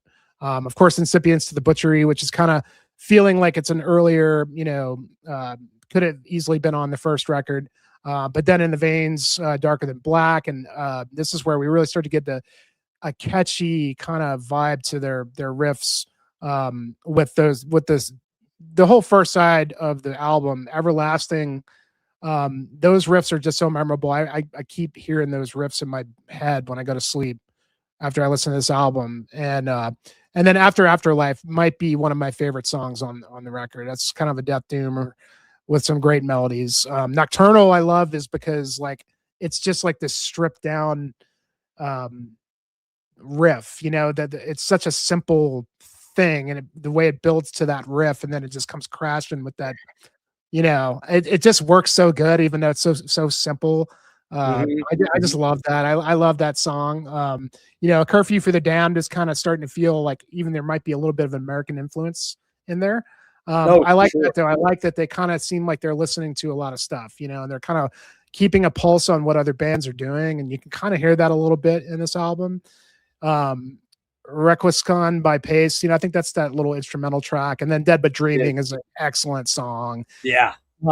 That's just awesome. I mean, it's just a big statement. And then, When All Is Said, I mean, it's like a death metal ballad. And that to me is like, wow, nobody was really doing anything like that. Even nobody, and so as a result, I think it's just perfectly titled Unorthodox. And, this is the one for me that goes straight up, can go head to head with any of the Swedish death metal bands at this point. And I still feel like this one, maybe I jumped the gun when I said that about the debut, but I feel like maybe it is, and I just don't hear about it or don't see, but I just don't see people ever referring to this album as much as they would, like, with the Entombed and Dismembered debuts and oh no, no way, no, not it's never even really quite in the same category. And really, I don't even think. Yeah, I don't even think people talk about Edge of Sanity nearly as much as those other bands as an important band. They just don't. I don't know. And I wonder, I guess they weren't really much of a live band, were they? I mean, I know they played some shows like they did. They weren't traveling around a lot. I mean, I do sense from Dan that it's kind of a, not that he's pissed about it, but just that he feels a little bit like he didn't quite get the notoriety that maybe he should have. Well, that's because the other bands were touring, and they were on the other bigger labels than Black. You got to remember though, Dan had and said he still has a pretty bad fear of stage fright, and knowing, I know what that's like because I've had. I don't think I'd have it now, but when I was really dealing with severe anxiety that I couldn't get a grip on, I really could not get up on stage. I even had trouble if I was in Guitar Center playing, and I'm a pretty good guitar player, but if people were like staring at me, I'd be like freaked. And so that's why I went to drugs for a while, and then the drugs fucked me all up. Now, oddly, I don't really get panic attacks anymore, so probably could get on a stage and do it. But Dan really has had trouble with that, and I think that really affected the ability for them to be a fully functional live band. Yeah, for sure. There was some dysfunction in the band in that Dan was always looked at as the leader by the press and everybody else, and I think Axelson in particular, that bothered him a little bit. Some of the other guys a little bit, and then he kind of went for the which we're going to talk about in a minute here. He went for the control play to take control of the band and kick everybody out, and that didn't play off very well because Boss went with the other four guys and said, "No, you're out. They're going to keep the name, and you're gone." So, yeah. Go ahead, Jimmy. You wrapped up? Yeah, just real quick. I was going to say, I was talking about that track "Everlasting," but that riff in that it just gets stuck in my head. It's such a cool, I don't know, just the way they do it, and then go into like the skank kind of beat thing, where it's. I'm not going to try and sing it, but it's just, man, I don't know, just the way that riff unfolds, and then it goes that dun dun dun, you know, it's just it's such a cool flow to it that they were just really good at just writing good cohesive songs, you know, with the way that the riffs. That's probably my favorite song on the album. Yeah, it's a good one, man. And yeah, dude. Yeah, it's certainly one of my favorites in the catalog for sure. Erik, what you got on Orthodox? Just to touch on a couple of things you guys have mentioned in the last few minutes too. Like, I mean, yeah, Jimmy, like they do have a lot of riffs that are literally hummable. Basically, you can almost sing them just because they're so melodic and memorable, but not like complex necessarily. They just have a great melody to them. And yeah, like Jeff, you were mentioning, I watched Dan's interviews that he did with you like pretty recently as well. Right. And he mentioned a couple times that he is a drummer at heart. So he wants to kind of be at the back of the stage. He doesn't want to be the center of attention, which when you're the vocalist of a band, you kind of can't get away from that, right? Yeah. So which heightens your anxiety, which probably heightens your anxiety if you have problems with that. You know what I mean? Yeah. And I think it definitely a big part of it is the fact that they were not on one of those bigger labels and they didn't tour very much. I think that's probably a big portion of why, like, yeah, within the death metal scene, I mean, the Swedish big four kind of death metal that people always talk about: Entombed, Dismember, Grave, and Unleashed, right? Yeah. Edge of Sanity should, I think, be in that same conversation, but they just 100%. Kind of aren't usually. And maybe they are a little too different for death metal purists because they didn't kind of stay in one place. And I mean, some of those other bands didn't exactly either, but I don't think any of those bands were as experimental. Well, they had clean vocals at times, and they had a death metal ballad. Like, that's not cool to the purists, to the death metal purists. Yeah.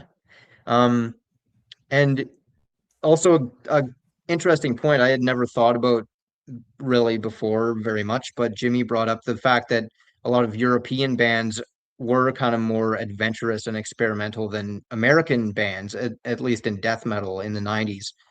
That is a really interesting thing to think about. And maybe it is just that bigger kind of palette of listening and influences. But yeah, sorry, I'll get to the album. What's up, Logan? Go ahead.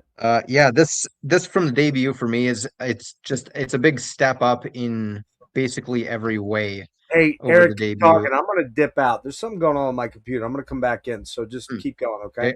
Give me a minute. Yeah, especially the riff writing as well, like above the debut. The debut had some great riffs, but it's still kind of a little more primitive, kind of meat and potatoes death metal riffing for a good portion of it. This one, they just start writing more memorable riffs, I think. The production is pretty great. Even I tried to listen to the remaster, the remix, and the original of most of these. And I think the original mix on this even is great, as well as the remaster and the remix. They all sound a little different from each other, but even the original is great. Um, uh, Definitely they're moving towards more progressive direction in some tracks. A lot of it is still pretty heavy and brutal, and definitely doomy as well. Good point from Jimmy there. Like even back to some of the demos, they had a lot of slow parts and even some like really like groovy kind of mid-paced sections as well, which are pretty cool. I also agree that this, I mean, what, 55 minutes or so, 50, almost 57 minutes. But again, like Jimmy said, I mean, I don't know what you would cut out of this because every song on here is really solid and it really does flow very well. Um, Man, Enigma is just, I mean, that's a masterpiece, that song, in my opinion. It's just it flows so well throughout, but it has so many different sections to it. You hear all the clean vocals and the keyboard parts, and And actually, if I it's could just just super interject real quick, memorable. reading the Mhm. liner notes, they wanted Enigma to have 3 different sections, and then on a Right. CD to have index coding for each section. So it was kind of written more like probably like a Prog song almost in a way. You know Yeah. what I mean? Yeah, you have the blessing, celestial dissension, and the loss of hallowed life, Man, which I don't know getting which part fucking is which, but getting fucking deep, man. yeah. Um, yeah, Incipients to the Butchery is it under 2 minutes. It's an earlier song. I think it was on one of the demos. Yeah, it was. Yep, Um, first one. Super just brutal, that one. In the Veins, Darker Than Black is really great, kind of more melodic. Um, I mean, every I'm not gonna go through every song on here, but they're all great. Nocturnal, like Jimmy mentioned, man, that riff at the end is just you can't help but just crank your stereo up when that riff comes on. And it's like 2 notes, but it's crushing. Oh, good. Um, yeah. Yeah, I think 3 tracks on here were from the demos. A lot of them are newer ones. Dead But Dreaming is killer. And when all is said, yeah, that's a really interesting track, very slow and kind of almost gothic metal styled in a way. It's almost like it could be like a typo song in a way. But this is 92. I mean, this isn't very far. This is after they only had one album out at this point, so it's probably again some like similar shared influences more than anything. But yeah, just a really cool song with the keyboard line and everything in there. There's a Yeah, lot this is of. a Go ahead. hmm? Well, I was going to say there's a Oh, just lot in the liner notes for this album, like a lot of okay, notes on cool. this one. Maybe one of the best. And I wish I would have gotten to read all of it. I don't know about you guys. I'm terrible about that. I always intend to read liner notes. Eric, you probably do, but I'm always I like, don't. I get. Oh, don't you? All right, guys. I always get I sidetracked. Right? intend as well. Yeah, I always You don't want to intend see to. my bookshelves, how many books I Uh, have that I buy that I intend to read. don't even start with me about But that, man. I've got fuck, man. Jimmy bought me the Death book, the Chuck Schuldiner book back when nice. December, right? I Oh, still yeah. haven't read it.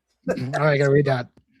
I got to get on it. I'm finally wrapping up the Always Moving or the Multiverse, Uh, the Jeff Wagner book. But I'm I terribly bought that lazy. last fall and I haven't even started. I'm So just an Yeah, awful. same. uh, I've got it sitting on my shelf, and I haven't gotten around to it. I'm I just still a haven't read that lazy. Moon Sorrow book yet, Jeff. That I got. Are you You know, serious? Oh just shit! haven't gotten around to it. I at Decibel or I'm sorry at Decibel Fest. I still wanted to get the Amorphous book and the Paradise Lost book, and I'm like, all right, bro, you got like 7 or 8 books in your stack right here next to your bed that you keep saying, I need to read that. I need to read that, and yeah, it's like, I am just it's ADHD for me because I find I have to reread shit sometimes, and I'm like, God damn yeah. it, like, but I can watch something or listen to something and retain it like that, but reading it for some fucked up reason, I guess my brain has been rewired to not absorb it sometimes. You know what I mean? And it's Mhm. very, very fucking frustrating, man. Um, Yeah, this is a great album, a really fucking awesome album that I didn't have until about 3 weeks ago because I bought 2 copies of Infernal. Because they kind of look, they don't look alike, but to my brain they did for some weird reason. So I gave Rick got a copy of the Infernal. He's probably left already, but and I just picked this up, and I got to be honest with you, I had not. This one's kind of the newest one for me in terms of listening, and it just was. I was like, "Whoa, dude! Okay, this really stepped up." Because for some weird reason, I thought Spectral was their second album, but it's their third album, and I don't know why I did that. I don't know, but again, the artwork is absolutely killer. And pretty much every track on here is great. I mean, it really it really is fantastic. The Unorthodox track is like affected voice, really cool intro. Enigma opens with the cello, which is really interesting. A couple cello notes on there, which is really cool. Then straight into Entombed Dismember riffs, but then the clean vocals and keys pop in, and Dan's clean voice hits you in a mind-blowing way but then it goes back into the buzzsaw stuff. So great song. Incipients to the Butchery. That intro riff and the chugs are just goddamn sick. A lot of tremolo picking on this one. Almost grindcore, that song. I mean, it's right on the verge of almost being a grindcore song. And those high-pitched screams he does on there are fucking just like, I mean, that's I can't do that because I don't have a voice that can do that. But In the Veins, like maybe are some of the like higher pitched vocals in certain songs might be one of the other guys? Maybe it might be. Maybe it's I'm not one. totally sure, but I believe Axelson sings a bit. I think yeah, he does a few songs here and or there. Benny, I guess Benny Anderson, maybe the guitar player. But maybe you're right because it doesn't sound like Swano for some reason. That you're right about that. It could be though. I don't know. In the Veins, Darker Than Black, so doomy. That's a super doom track, man. Heavy as plutonium until it breaks into the full-on death metal shuffle. The synths and harmonize. I can't tell whether the synths and harmonized vocals in the background of the more melodic transitions are super cool. Everlasting, heavy as balls, and has some super cool harmony riffs and some of Dan's gnarliest vocals. Afterlife, Nocturnal are great. They're all great. All those next 4 songs are great. Requison by Pace. Okay, so Dan saw this on a tombstone, and he said it probably said Requison. I can't read it. Whatever in Swedish. Requison in Pace, not wait, not by Pace. But he said the letters were eroded, so he just stole that title. It's almost a classical guitar and keyboard interlude that's super rad. I mean, it's so good, man. I love that little interlude. Dead But Dreaming is pretty slamming in the Dismember veins. It's a cool synth interlude in the song. And then when all is said and done, and I love Dead But Dreaming, don't get me wrong. A huge killer death metal ballad, very unusual at the time, maybe unprecedented, really. Pretty doomy and big riffer. And Beyond the Unknown is a heavy, chugging, gnarly riffs on that one. And the Day of Maturity and Human Aberration are they're similar to what, they didn't stand out to me to be super unique from the earlier Well, versions. those are technically bonus tracks, I think. They were bonus tracks on here. Day of Maturity, I think, was on the original. It's kind of the remix has a different track listing, kind of. It moves stuff around and adds one or two. That's what it is. Yeah, Dan explains that in the book that there's a different track listing. They had 4 different track listings going on at one time, and Boss was changing things, and I think part of it too is like they couldn't get the original tracks for the remix. So for a couple songs, so I think those are missing from the remix, but they're included for the remaster. Exactly. You're exactly right. That's exactly what it was. There was missing bits and pieces. Dan goes into a full description of what was missing from this tape and that tape, and he must spend a lot of time on this, man. I mean, this was a major, major project, so they must have made it worth his while to go through all this stuff because he probably had to put some projects he's getting paid for on the table, you know, to do this, to get the big lump sum of whatever the money is that they paid him. Yeah, this is a great album. I'd probably give this a 9.25 out of 10. Overall, definitely you need it. You need to own it. And then we get to Spectral Sorrows, correct? Yep. Okay. Yeah, I need to pick up some more of these, to be honest. So this one I did buy the vinyl for. Oh, you got the vinyl. Yeah, I had to The have artwork is worth it. Yeah, it is. I think it's only black. It's black, right? Does that look black? Yep. Yeah, that's black. I missed out on the colored one. But Dan Seagrave artwork, I think one of his coolest covers ever. It's just this aquatic Cthulhian nightmarish scene. It's just wicked as fuck, man. So I had to get that one on vinyl. I fear I'm going to end up buying the other ones on vinyl too. I have this bad feeling. I get this feeling in the pit of my balls that says, buy. Just spend money you don't have, asshole. You'll regret it later, but just you'll own it, you know. So, yeah, man. We'll rank these at the end when we do it, but I'm gonna blow the ranking right out of this is my favorite album by them. There's something fucking nightmarish and weird and just strange about this album that I absolutely freaking love. Erik, did you freeze? No, you're there. Okay, you blinked. You were so still there for a second. I'm like, shit, he froze. I think I'm having issues on my end with my. Yeah, I was bogging down, and I just noticed that my bars are all up on my Wi-Fi. I changed my Wi-Fi thing, and I'm not happy with it. So anyway, we got the O card. We've got the remaster from 2024, and then the remix of the whole album on the other side. And there's a Pernicious Anguish is a bonus track on here. Then, yeah. Jimmy, why don't you start on this one? Okay. Yeah, I mean, I would say this album probably has some of my favorite Edge of Sanity songs. Mm-hmm. I like, in a lot of ways it feels like the natural successor to Unorthodox, in that they're still like doing some experimentation just slightly. All right, well, let me get my problems with this album out of the way first. Okay. Because I have a couple of major issues with this album. Okay. That stop it from being my favorite, I think. And they're not really that bad. It's just weird to me. And I feel like this is the album where we start to see them do shit like this that I don't really understand why they did that. But okay, so all right, I'll get my issues done first and I'll tell you what I love about it. Because it's such a solid collection. The actual songs that I love on this are such a solid collection of songs. It's another long album, and I just feel like once you get through the first 5 tracks, it's just a 10 out of 10.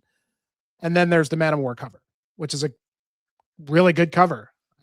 Nothing wrong with it. I fucking hate Manowar, but I love this cover. I like the cover. Don't get me wrong. I just don't understand the decision to put it smack middle in the middle of the album. Yeah, maybe they were thinking like, this will give you a kind of a little bit of respite until the rest of the record to give you something a little different. Maybe that was the decision.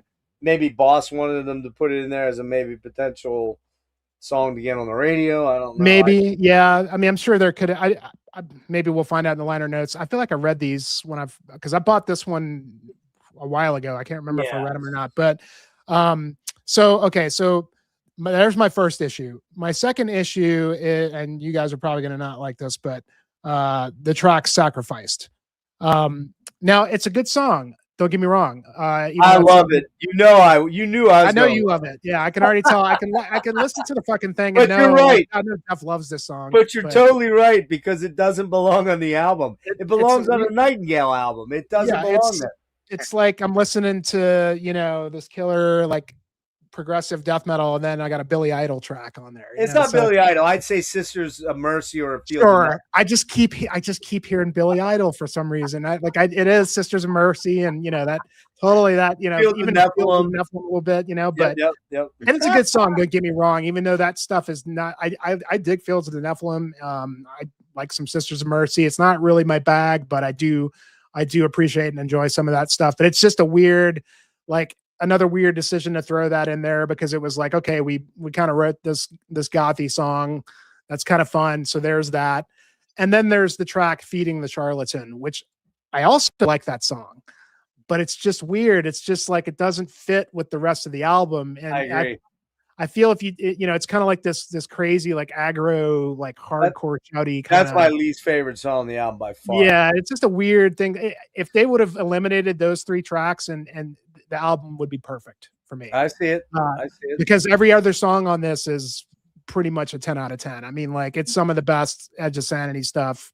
I love that. It's funny because, like, in a lot of ways, I also find all these issues that I have with this album somewhat endearing, because, like, there's those tracks, and then there's, like, there's Living Hell, but it's living with an apostrophe. Yeah, and then there's Feeding the Charlatan rather than Feeding. I don't know if that's that goofy Swedish humor, but it's just kind of funny how they shorten those to kind of seem like they were being, kind of rock and rollish or whatever. But, it's just, but as much as I find those decisions endearing, I also find them kind of questionable, because it's starting to feel to me like you guys like are kind of not sure who you're trying to be if you're kind of throwing these real weird oddballs. And that's what I found what I love so much about Unorthodox is that those little progressive tinges, those little experimentations are slowly kind of unfolding, rather than just hit you with a complete sidewinder like, the Man of War cover or Sacrificed, which is just not within the really, songs. Yeah. They're just not really fit in the scope of the album. And an album as strong as this, I do really care about the length of it and what is in there that shouldn't be in there. And I, this is an example of that. Those tracks could have been better if they were like bonus tracks or like part of the EP that was released after this. But yeah, okay. So, I mean, bad stuff out of the way. I mean, it's just, the 4-track Dark Day, Live in Hell, Lost in the Mask. I mean, that's just, every single song is so damn good. Lost, I mean, that just has the coolest, like that I don't know what you would call it, but the way that they do that melodic tinge, it's kind of a doom track. But which one? The Lost, where they have yeah. that sort of melodic harmony, like that sort of chord progression that they do. Right. So cool and just so unique sounding and different, that kind of has that Edge of Sanity spice when it comes to like throwing something in there that it's really, you wouldn't expect it there, but it works so well. My Dying Bride, man. It's got a Dying Bride vibe to it. Yeah, there's that. Let me interrupt you for one sec. Mm-hmm. I never do that, of course, but let me read this because I think it's important. After Unorthodox, Edge of Sanity was out of my mind, says Swano. Or rather we, had moved on from death metal. So I felt we had grown up in parts really fast on the Spectral Sorrows. It's like a bunch of different bands on the same album. Yeah. It's more like a compilation than an album.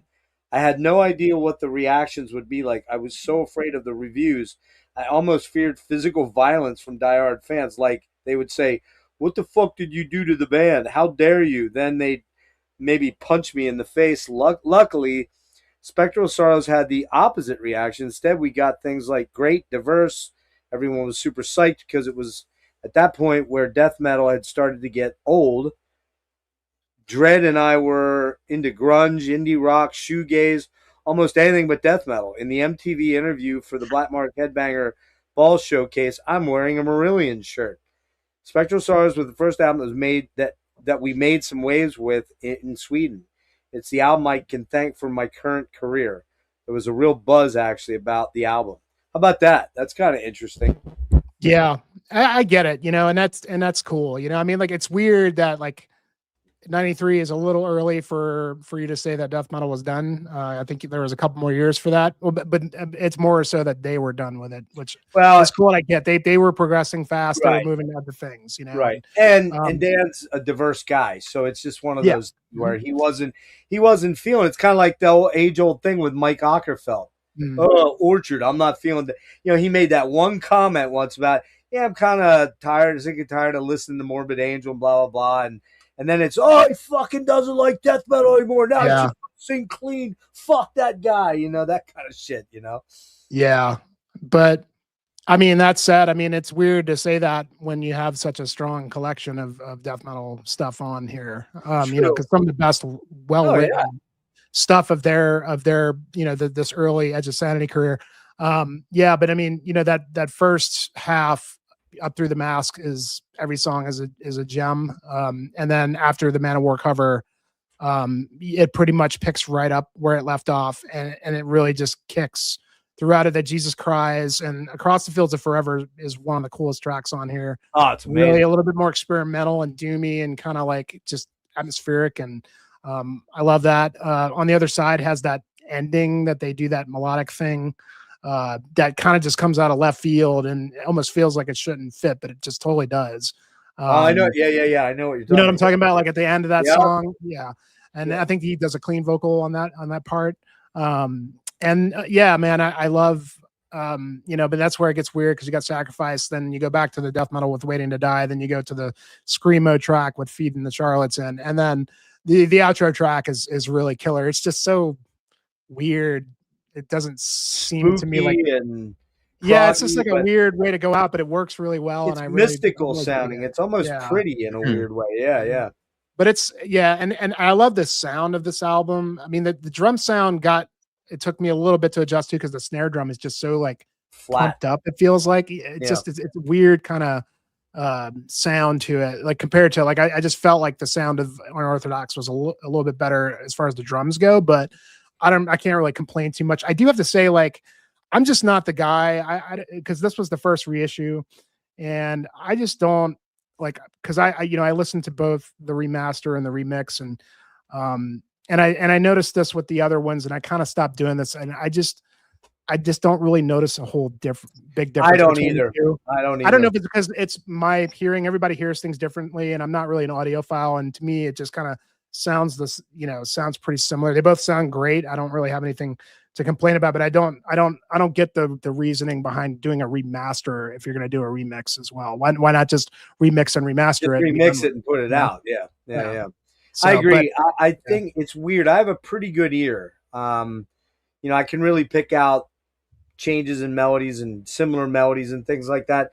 But when it comes to tweaking EQ shit, I don't really tend to hear, unless it's a big difference, like the original is super muffled and super bassy, and suddenly they spatialize it and, you know, make the drums sound pop a little bit more, the guitars sound a little bit more. I'd have to really sit and think.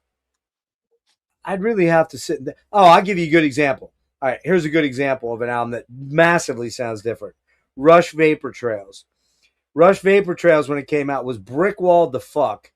It was just, everything was like on 10 and the original mix. And when you put it in your car stereo and crank it up, it would just fucking cave in on itself.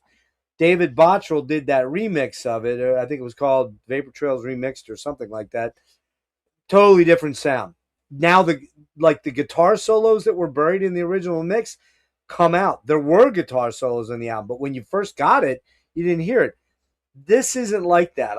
Maybe Erik will disagree with me, but I don't hear massive difference that I'm like, whoa, check that out. It's brilliant sounding now. You know what I mean? I just don't hear that. So Erik, what do you got? I mean, I would have been much happier not having to spend $22 for the double CD and just get a remix and the liner notes. But that's a very minor complaint. I don't, you know. The good news is, though, that these weren't mass produced. So maybe in 40 years when you're 87, or how old are you again? You're 46, right? 47. 47. Yeah, you'll be 87. Yeah. So, and when you're 87 and you're like, you know, I don't know if I need these Edge of Sanity double CDs anymore. I could probably sell them for a lot of money. You might get $42 for them. Yeah, that's true. That's very true. You never know, because I mean, and that's the thing about these reissues is that, like, you know, they're really, if you're in the States, they're not really easy to get unless you find them. Like, I noticed the record stores had them, but I went to like the Denver record store and all they had was the demo CDs. They didn't have any of the shit. No, that means that they had them all and they sold. And they got sold out. Yeah. The demos aren't good, but yeah, I mean, so like, and you can get these like like they were available on Amazon because that was really the only way to get I snagged them all. them. Yep. Yeah, but they now, like, I mean, if you they're not didn't there. jump on them, they're not there anymore. Yep, Yeah, you got to get it imported from Sure. Europe. So. Yeah, I have one Weird, more they're Nightingale still- to get. I have one more Nightingale to get that I think is still there. I got to grab that. That's what happened to the Into Eternity one. That one disappeared quick as a CD. It was gone quick. So I didn't ask Dan how many copies. He may not know, but I guarantee you this wasn't mass produced like 40,000 CDs. It's probably maybe 5 to 10, maybe thousand of each, maybe. Yeah. 10 would be on the high side, I would think. But I looked I a don't- week ago, yeah. and they're still on Amazon in Canada, but oh, are they? I should probably pick them up before they're hard to get, to be honest. Before But they're it's- gone. I've been eyeing them up for like, the past couple of years, and they're like, they've consistently been like about $30 Canadian each. So if I buy the first 3 that I still need, I'm looking at like $100 pretty much to get How's that those. equate to US dollars then? What's that in US? Like I don't know. 75? Probably 70, Yeah. 60, 65, I don't know. But Well, anyway, I mean, they're just it's either that or go find the original black market copies, which you never know what you're going to get there and how much they're going to be. yeah. I've seen those And, as high as $100. So And with the liner notes and everything too, I mean, it's probably worth it to get the new ones. It is. dude, it's totally worth it to get them and set them on your shelf and never fucking read them, man. Do it. I know, right? Yeah. Yeah. Well, Says the guy that does that way too fucking much. It's that knowing that it's sitting there and you can read it when you want to. That's what it Exactly. is. That's exactly what it is. you can read But it you know what's any bad? time, so you never do. But That's what's the really thing. sad is that when we were teenagers or maybe in our early 20s, that shit was so important. It was like, man, you read every liner note on the fucking inserts in the album and the gatefold. You're like, oh, now it's like, I gotta read that stuff. I'm gonna do that. And then I started reading the Carnegie stuff, and then I got sidetracked with something and I never got back to it. I'm like, I was thinking that because I'm like, God damn it. Today, because of all my medical stuff, I had to listen Into Eternity and listen to Purgatory yet and make my notes. And I was going to read. And then I started to fucking fall asleep as I was reading them. I'm like, God damn this, man. Now I'm not going to get them read. So anyway, go ahead, Erik. Well, I mean, also, even when I was a teenager, I didn't have one of these. That's the So- biggest problem right there. That is the biggest problem. There's just For so many all of more distractions in this day and age than there were even 20 years ago. For I mean, all it's of us, insane. dude. For all of us. I mean, But- you're a young cat and you've kind of lived in it, but I didn't even have a computer in my life until my senior year in high school. So Yeah. 1984 But- because It's hard to get anything done in this day and age without having to use technology every single Yep. day. I was thinking unfortunately, this. I was which thinking half this of the time it other day. doesn't work. too. I drove over 500 miles in 3 days. Philly, Baltimore, New York. And now the Philly, I don't really need any. I've done it so many times. I know exactly where I'm going. Baltimore, I don't need either because I've been there so many times. But New York, I got totally fucking lost coming home from New York. Without the GPS, I would have been fucked. But it routed me one way going up to Surges, and it routed me a completely different way going back. I'm like, why am I getting off here? And then I got caught up in traffic and was like, now I'm fucked. It took me 3 hours. It took me close to 4 hours to get home and only 3 hours to get up there. So Weird. thanks to this. So fuck you, MapQuest or whatever the hell it was. All right, go ahead, Erik. Your thoughts on Spectral. Okay. Yeah, I mean this was probably the second one I heard after Crimson, I think. And Crimson is one of those things where I think I heard it just before I was really getting into extreme metal kind of stuff. So it was a little much for me at the time. I liked it, but I didn't love it at first. And I remember the first time I listened to the Spectral Sorrows when I had gotten into more death metal and stuff, and man, it really did blow me away. Like Jimmy was saying, those first 5 tracks, especially, it's just, you know, masterpiece after masterpiece. Dark Day opening things up after the little intro. That riff, that's another one of those ones that just gets stuck in my head all the Mhm. time. I I'm really bad for not learning full songs on guitar, but I have learned those first couple riffs in the Me too. you know, in the last year or so, and it's super fun to play as well. But Dude, I know and like just I was gonna say I know like pretty much parts of every Rush song, but I'm not sure I could play an entire Rush song the whole way through. yeah, yeah. It's sad, actually. Uh but and that's another one of those songs too. It's kind of, it reminds me a little bit of Enigma in that it has so many different sections. But this one, it's only 4.5 minutes long. They just pack so many things into there, and that goes for a lot of these songs on here. To be honest, there's so much going on within all these tracks. You know, they'll throw in a little like ambient section for 3 seconds here and Yeah, there. They'll go to a slow groovy part, then they'll pummel you with a blast beat, then there'll be clean vocals coming in. It's all over the place, but it really works they for work. the most Yeah. part. Um, I really do love this album, but I also am on the exact same page as Jimmy here. At 54 minutes, it doesn't, it's weird because it doesn't feel like it's really long when you listen to it, but the second once you get about halfway through the album, it does start to feel a little kind of disjointed to me. And I do totally agree. You could trim, you know, the cover off of here, even though again, it's great. I like all these songs, but some of them I feel like they don't fit on the album. Um, Yeah, I the can't Manowar disagree with that. cover, I can't disagree with that, but fuck both you guys. I yeah, like it. So yeah, I, yeah. I hate The Manowar, Manowar, man. I cannot listen to Manowar. It's like a thing. But man, I love interesting. the Swano Edge of Sanity version, man. I totally dig it. Da, da, I da, da, da, Yeah, da, it's da, great. da, da, da. It's like, yes, blood of my enemies. So cool. Go ahead. Sorry. Yeah. I actually heard this version first as well because I didn't get into Did you? Manowar till 2 or 3 years ago. Oh wow. Um, but yeah, it's a great cover again, but I don't know.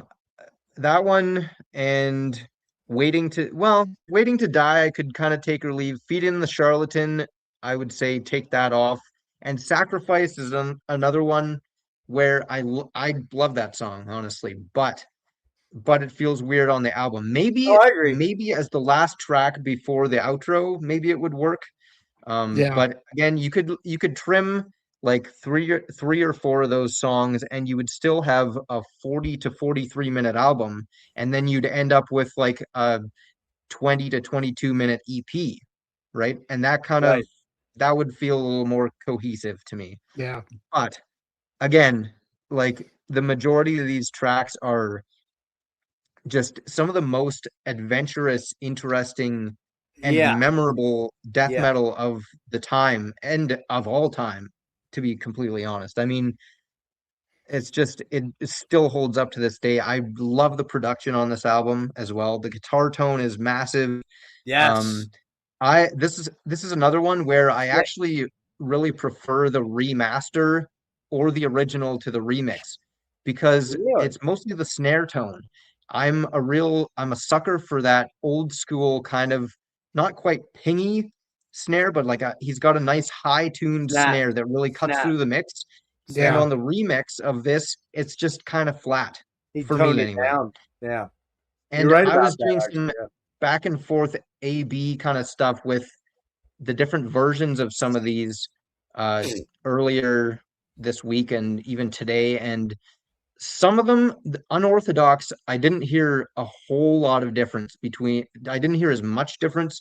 This one, I do hear more difference between the remix and the other two versions. The guitar tone is quite different, I would say, and especially the snare drum. But I mean, none of them sound bad, but just my personal preference, I would take the remaster or even the original. I mean, I was listening to this album quite a bit before the new versions came out as well. So I don't Yeah. have any issues with the original mix. That's how I'm used to listening to it. But You yeah, just reminded me. amazing album overall. You just reminded me. I have the original and Black Mark CDs somewhere for this one. Mm, I scored nice. one for pretty good price. I think I got it for like $15, but I don't know where the hell it's at. It's so much massive. I've actually decided I'm going to pull all my boxes of CDs out, take them into my front living room, and start putting catalogs together and getting things A's and B's and C's. It's going to take me like 4 months. I'll probably die doing it, but I'm so sick of fucking going for something and seeing like, oh, I got 2/3 of the Death albums. Where the hell are the rest of them? You know, that kind of thing. So when I know I own them all, you know what I mean? The plight of the collector is basically the problem here. All right, let me jump into it quick, and we'll get wrapped up here pretty shortly. Let's see. Let's see. Where am I? Okay, TSS, Spectral Sorrows intro, menacing and evil, pulsing. It's super cool. Live in hell, not living, live in hell. Living. The crushing swagger and nasty grindy guitar. That HM2 sound is sick. Swano sounds literally unhinged. His screams are beyond sick as fuck. And the bottom end of the heavy guitar tone is so disgusting. That's the thing I love about this album is the bottom end of the guitar tone that they use. I don't know what they used. It's probably in the notes, but maybe not. But the bottom end on this is so fucking thick and swampy, but it cuts through. It's not sludgy. It's sharp, but it's just fucking massive sounding. You know, it's like I imagine if I was sitting in front of that amp, I'd be drooling, just going. I feel like it's a lot of people in modern metal. There's a big thing about the scooped guitar tone, where you scoop the mids out, and I'm not a big fan of that sound. I think this guitar tone has a lot of low mids and a lot of like towards the treble, but not right at the top as well. Right. And it gives it that bite, but it also gives it that kind of body, Fat punch body. That's a great word for it. Yeah. So just a disgustingly heavy, monstrous, gross song. Lost, another monster. Those, as Jimmy mentioned, those outro harmonies, very MDB, super killer track. I think this song, the next song, is probably my favorite song, The Mask. That intro is one of the creepiest things ever. It gets then it gets into the dismember and tuned up tempo thing with a lot of harmonized, almost mellow death vibes, shapes of things to come.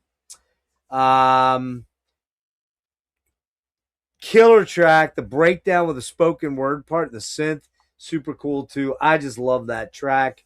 I kind of like all these tracks.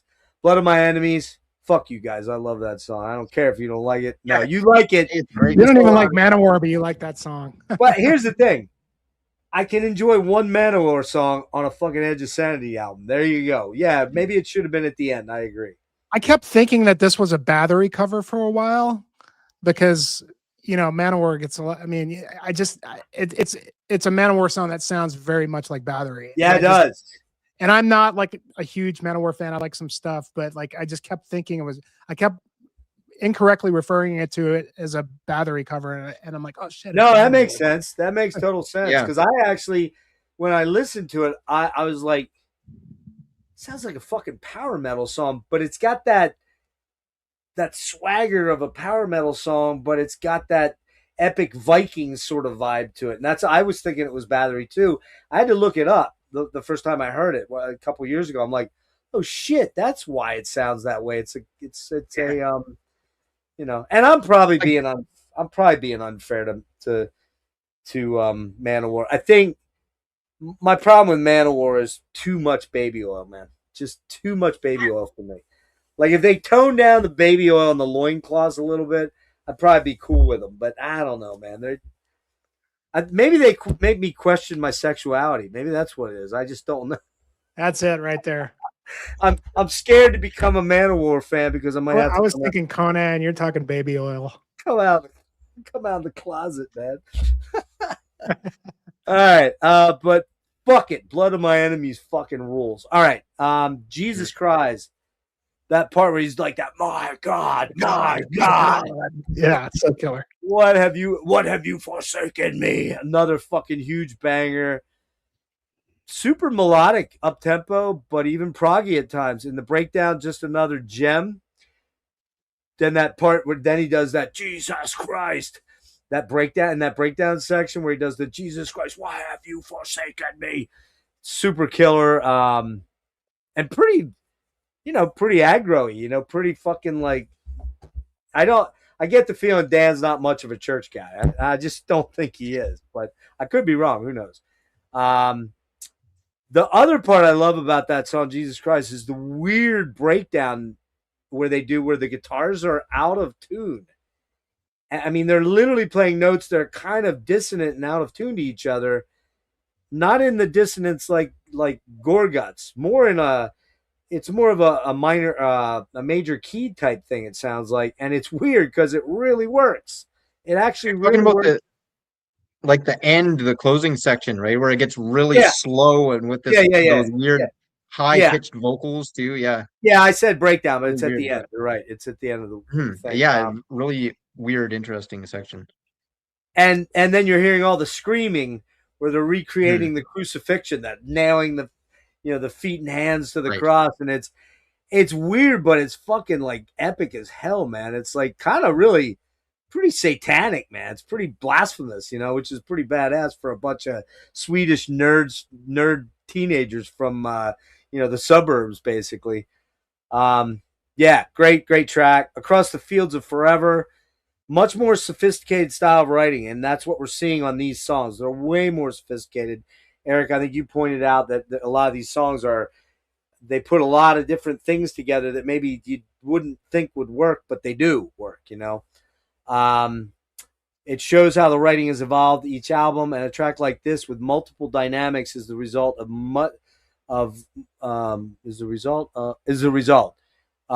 Mostly it's a doomy ballad as it starts with the bullhorn vocals, the phoned in effect on the voice, and then he does and then we die. He does that a lot. He says that a lot in these albums. I love that. Is that sort of a thing in Swedish death metal? Go, so we die, and that's first quarter of the chart, the song, and then towards the end, he's like, and now we're dead. So we're dying, but now we're officially dead on that track. That's a fucking banger. That might also be. That's right up there with the Mask for me.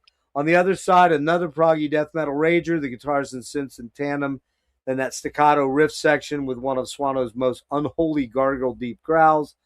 Harmonies abound into the waltz section. It's got a little waltz in it, almost like a dum dum dum dum dum dum, kind of with the timing there, and that's during the Killer Clean section. That's so awesome. Even has an odd but fitting classic rock bluesy solo in it, which is odd for this kind. It's a blues solo almost. Really shows the elevation in songwriting. Very evident in a song like this. All right, we're gonna have a chat, boys. Sacrifice fucking rules. I don't give a shit what you say.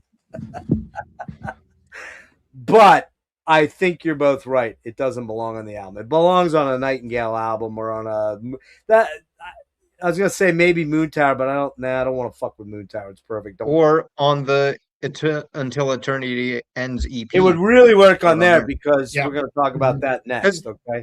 That's one thing that's kind of interesting to me is that Until Eternity Ends was supposedly stuff that they felt shouldn't fit. I guess it was stuff that wasn't going to fit on Purgatory. I guess that's what it was.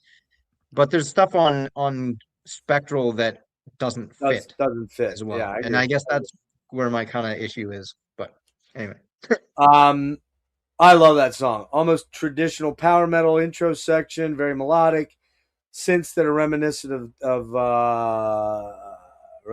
what? Sisters of Mercy. Dan loves the 80s goth and post-punk. Definitely an homage to Sisters of Mercy and Fields of Nephilim.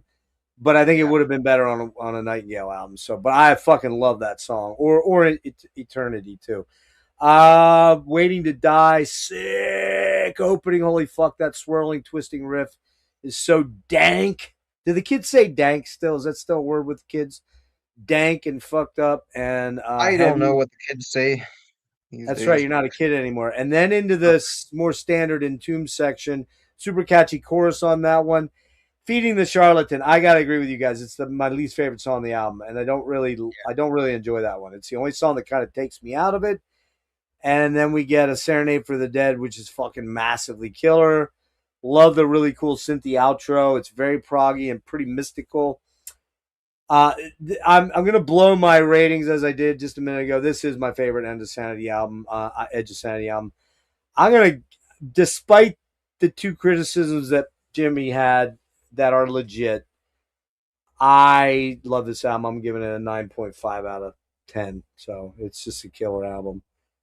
All right, let's talk about Here to Eternity, which I gotta admit, I only listened to for the first time yesterday. I forgot about it. I just kept forgetting about it. That was a mistake.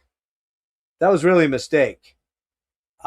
This comes out when? 92? No, 94. 94. Yeah. And you said you don't have it, right? I do not own this one, so we can. Do you have something to show there? There you go.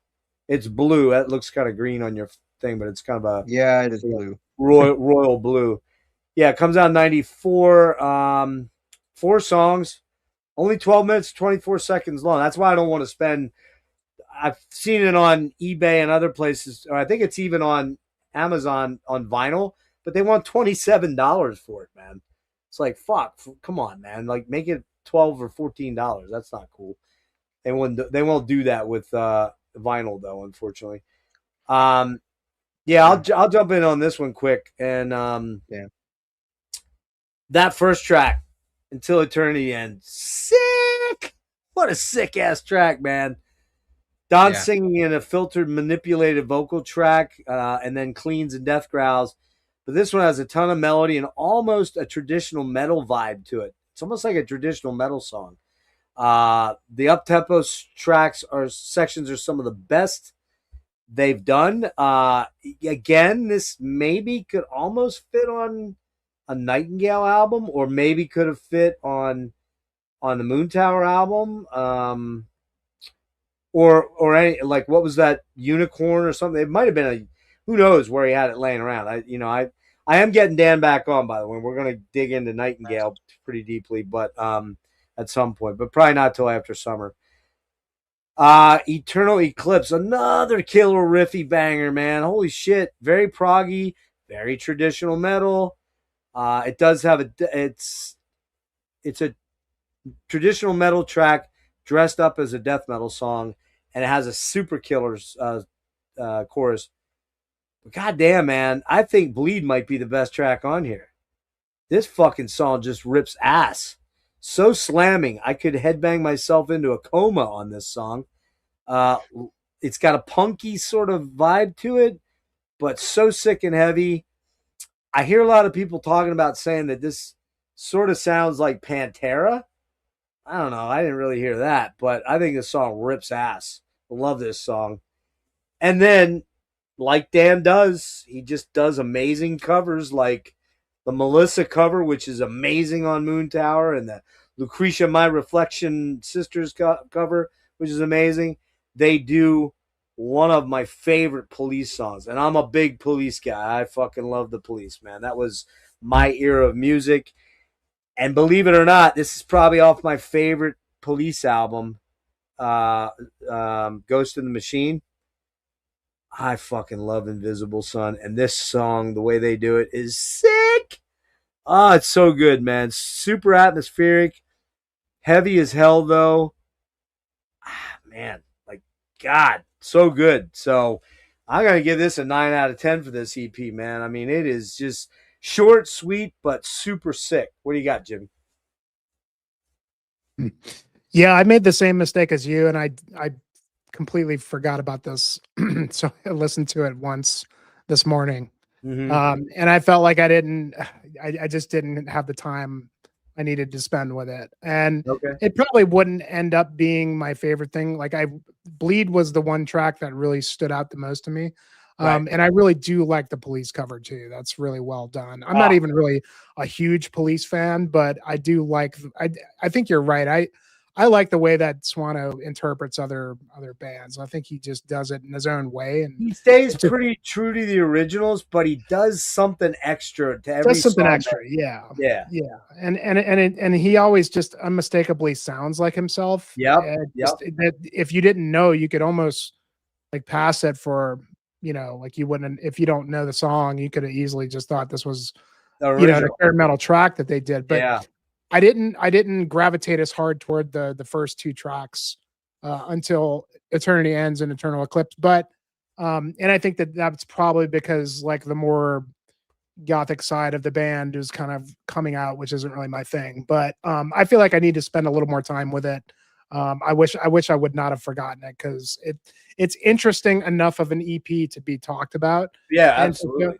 But it also like kind of feels weird to me, because it's like, the decision between like having songs that don't fit a record versus having songs that also don't fit a record, and we'll do an EP of these ones. But if that's the case, then why did those songs make the record? You know what I mean? Like, because so that's, I just find that interesting. I don't know what the reasoning is, but I think I could posit one thing, and it's kind of down to Dan. He just has such an eclectic musical taste, or set of musical tastes, that I think, and not only that, keep in mind, he had, around Edge of Sanity, he had other projects he was involved in.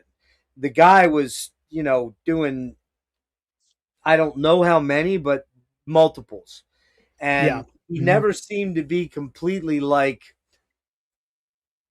locked in on just doing one thing. And so, yes, I could see why you might be like, I don't know if this is what I want to hear out of Edge of Sanity. I totally get that.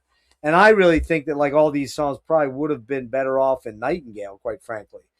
They don't really, except for maybe the guitar, the thick, heavy guitar tone, they don't really fit the mold of an Edge of Sanity song. And I'd be curious. That's something I want to remember to ask him about when I have him on again. But all the songs are fantastic. I mean, the guy's just an amazing musician and an amazing songwriter. I don't want to say he wrote all these, but listening to him, other than the Police cover, I think he wrote all three of those songs. I doubt the other guys did, So, all right, Erik, what do you got quick? Yeah, I'm kind of in a similar boat to you guys. I did hear this once or twice a few years ago, probably 5, 6 years ago now, and then I hadn't listened to it until I listened to it once like last week, and then another time today. I was kind of more focused on the albums, to be honest, but I do think it is a pretty cool EP, and it's also notable. It's the only one that they ever did, really, besides the demos. So, Yep. I really like the title track. Bleed as well is great, and the cover is fantastic as well. I haven't. There's another one I haven't actually heard the original yet. The You Police never heard? are on my list. You never heard Invisible Sun by the Police? Don't think so. No, maybe once or twice. You little baby, you little young pup, you. Holy fuck! I know. I didn't grow up in the '80s, so there you go. Shit, that was 80, 81? Yeah, something like that. I think I was. They're on my list. Sophomore in high school, I think. Yeah. Do you know the Police other than like the big like every or like like every breath you think? I know their greatest hits, and also like I had Synchronicity on. Okay, vinyl. so you know the big So, you should definitely check them out. Awesome stuff, yeah. You should check them out, Erik. I think I like them a lot, yeah. But yeah, it's a really cool EP. Again, like I don't know if I'll pick it up because it's a lot of money to delve out for 4 songs, but yeah. Yeah, I'm not buying it on vinyl. Yeah. So, but you can stream it, so it's well worth a listen, I would say. All right. Yeah, I'd probably give, like I said, I'd probably give that a 9 out of 10 too, man. I'm too easy tonight, man. All right, last one. Get you guys out of here in under 3. I yacked a bit too much at the beginning. We would have been done in a half hour, but we would have been done in about 2.5. So we got Purgatory Afterglow is the final one we're going to talk about tonight. This came out in. Hang on one sec. And Jimmy, I'll let you go first on this one. But this came out. God damn it. October 1st, 1994. And I didn't say on Spectral Source, but that came out in November of 93. There's not a date on it. So what you got, Jimmy? Well, since I'm going first, I'm curious to see where I end up with you guys on this one. I'm kind of guessing. You want to go last? Would you rather go last? No, I mean, it's okay. I'll say what. Yeah, I mean, this is where it kind of drops off for me. This album, this one I was pretty new to it before the reissue campaign. I hadn't actually bought this one. I feel like I spent the most time trying to understand this album. There's a lot of stuff I like. There's a lot of stuff that just kind of leaves me sort of not sure where I stand with it. It's interesting. It's like I put it on and, it still retains the quality of what this band has kind of always been. They still have their sort of underlying sound, but even though it's a bit more, it's definitely more of a melodic death metal record. 100%. And massive movement that way. It seems like they try to like strip things down a bit, and kind of make it almost feels like it should be like more of a catchy album when it's not really like. So like, opening, like, I love the first two tracks, Twilight and of Darksome Origin, which is a weird title. Yeah. It is. I don't know what but those two tracks are really great, even though like I still felt like I had to kind of really sit with them a bit to kind of really let it, because there's a vibe to this album that's different than what they've done before.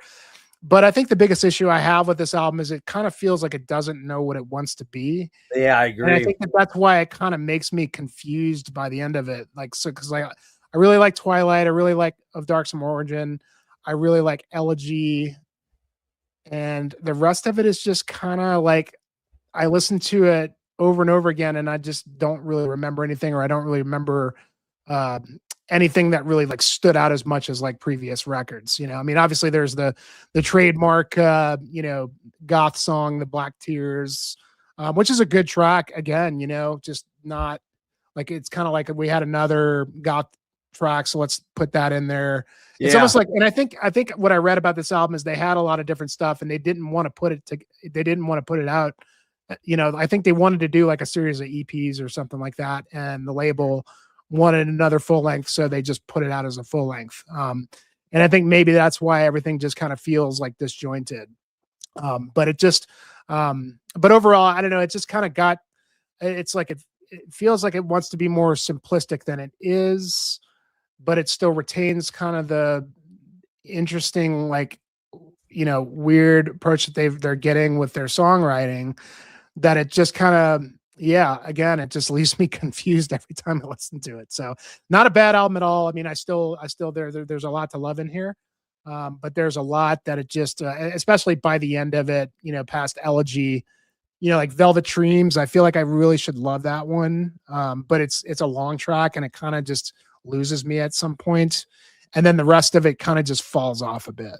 And then it kind of just ends with the Song of Sirens track. And so this one just unfortunately didn't really do it for me. I didn't feel the need to pick it up after spending so much time with it. Also for the reason is like, the Amazon campaign was long gone. And, if you want to get it on Amazon, it's like $30 now for the double CD.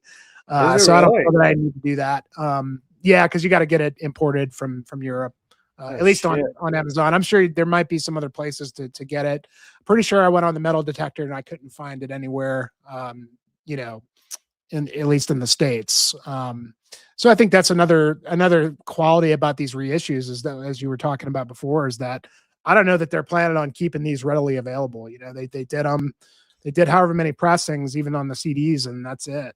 So yeah, I don't think so. A copy, you're lucky. I think the vinyl will go fairly quickly too, if it hasn't already. But you definitely see like I mean, it does feel to me like Dan was really kind of wanting to get, I mean, I don't know if this is around the time when Nightingale started doing stuff or they'd already had a couple albums by this point, Yeah. but you could feel like that's kind of Yeah. where he wanted to go. Yep. And it Well, kind here's of what he says right here. He says, I was the main driving force of Edge of Sanity not being a death metal band anymore. No more satanic stuff, but still death metal. We had dropped our logo. That's right. They dropped the logo. There's no logo. Yeah, they dropped the logo. Yep. Which I think their original logo is pretty cool, to be Oh, I honest. Yeah. do too, yeah. Classic. Hang on. Hold on, hang on one sec. Give me one sec. I lost where I was at there. We were the new death metal, new school. We were crazy. We did whatever we wanted, but I, as the leader of the band, which itself is untrue since Edge of Sanity were very much a democracy, was all about writing more death metal. When Dredd and Benny said wait. We were all on the same point at that same page at that point. We wanted fast songs. We got fast songs in Darksim Origin, Silent, and Elegy, which was a completely different song from the Elegy that we had in pre-production for Spectral Sorrows. Boss's intervention, good or bad, saved Edge of Sanity. It's a wonder how wholesome and together this album sounds, recollects Axelson. We were relaxed around this time. It sounds more like a band effort than it really is. There's nothing wrong with that. As I, for example, love Destroyer by Kiss, I know it's not about the people involved, but the respect for what comes out of the other end. I missed where I was going with. Yeah, it's a. I mean, they definitely move way into they lean hard into the mellow death on this for a good half of the album, but they're also trying to be proggy, and there also are some definite Nightingale tracks. So this one feels a little bit. I know if I'm not wrong, I think this might be their biggest selling album up to that point. I believe their most. Yeah, and I mean, Black Tears was a pretty big hit in the death metal realm of things. But it does feel like the album's a little bit sort of like disjointed. Like it's got a lot, like more so than on Spectral Sorrows. Yeah, I mean that's kind of what kind of I was starting to feel like, and maybe that, I don't know if that has anything to do with the legacy of these albums, but like Blood Colored, for example, that track just kind of feels weird to me. Like it doesn't like it works, but I don't know. It just seems like they weren't really sure what they were doing with it. And like, so he kind of sang everything clean, and obviously it's not a death metal track at all, but yeah, I don't know. It's just interesting. It's an interesting album. No, he does. Really He does death metal on the chorus on that. Yeah. That's but the one where like the verse is all like clean singing. Right? That's a clean singing verses and death on the chorus. But you're right. It's kind of like anthemic and almost traditional metal at first. Then it gets kind of death metal-y. Then it kind of gets into that riff. The intro riff is just like a straight up like hard rock riff. Yeah, it's like a groove rock, riff. Yeah, and it's so. I mean, I think Dan was struggling with the fact that he was kind of bored with the death metal thing, but the rest of the guys probably wanted to do more death metal and just keep it in that lane, and that's why he started to do Nightingale. I don't know. I can't remember when. Let me see. I don't remember when the first Nightingale record came out. I want to say it was a little later than this, but this was 94, right? Yeah.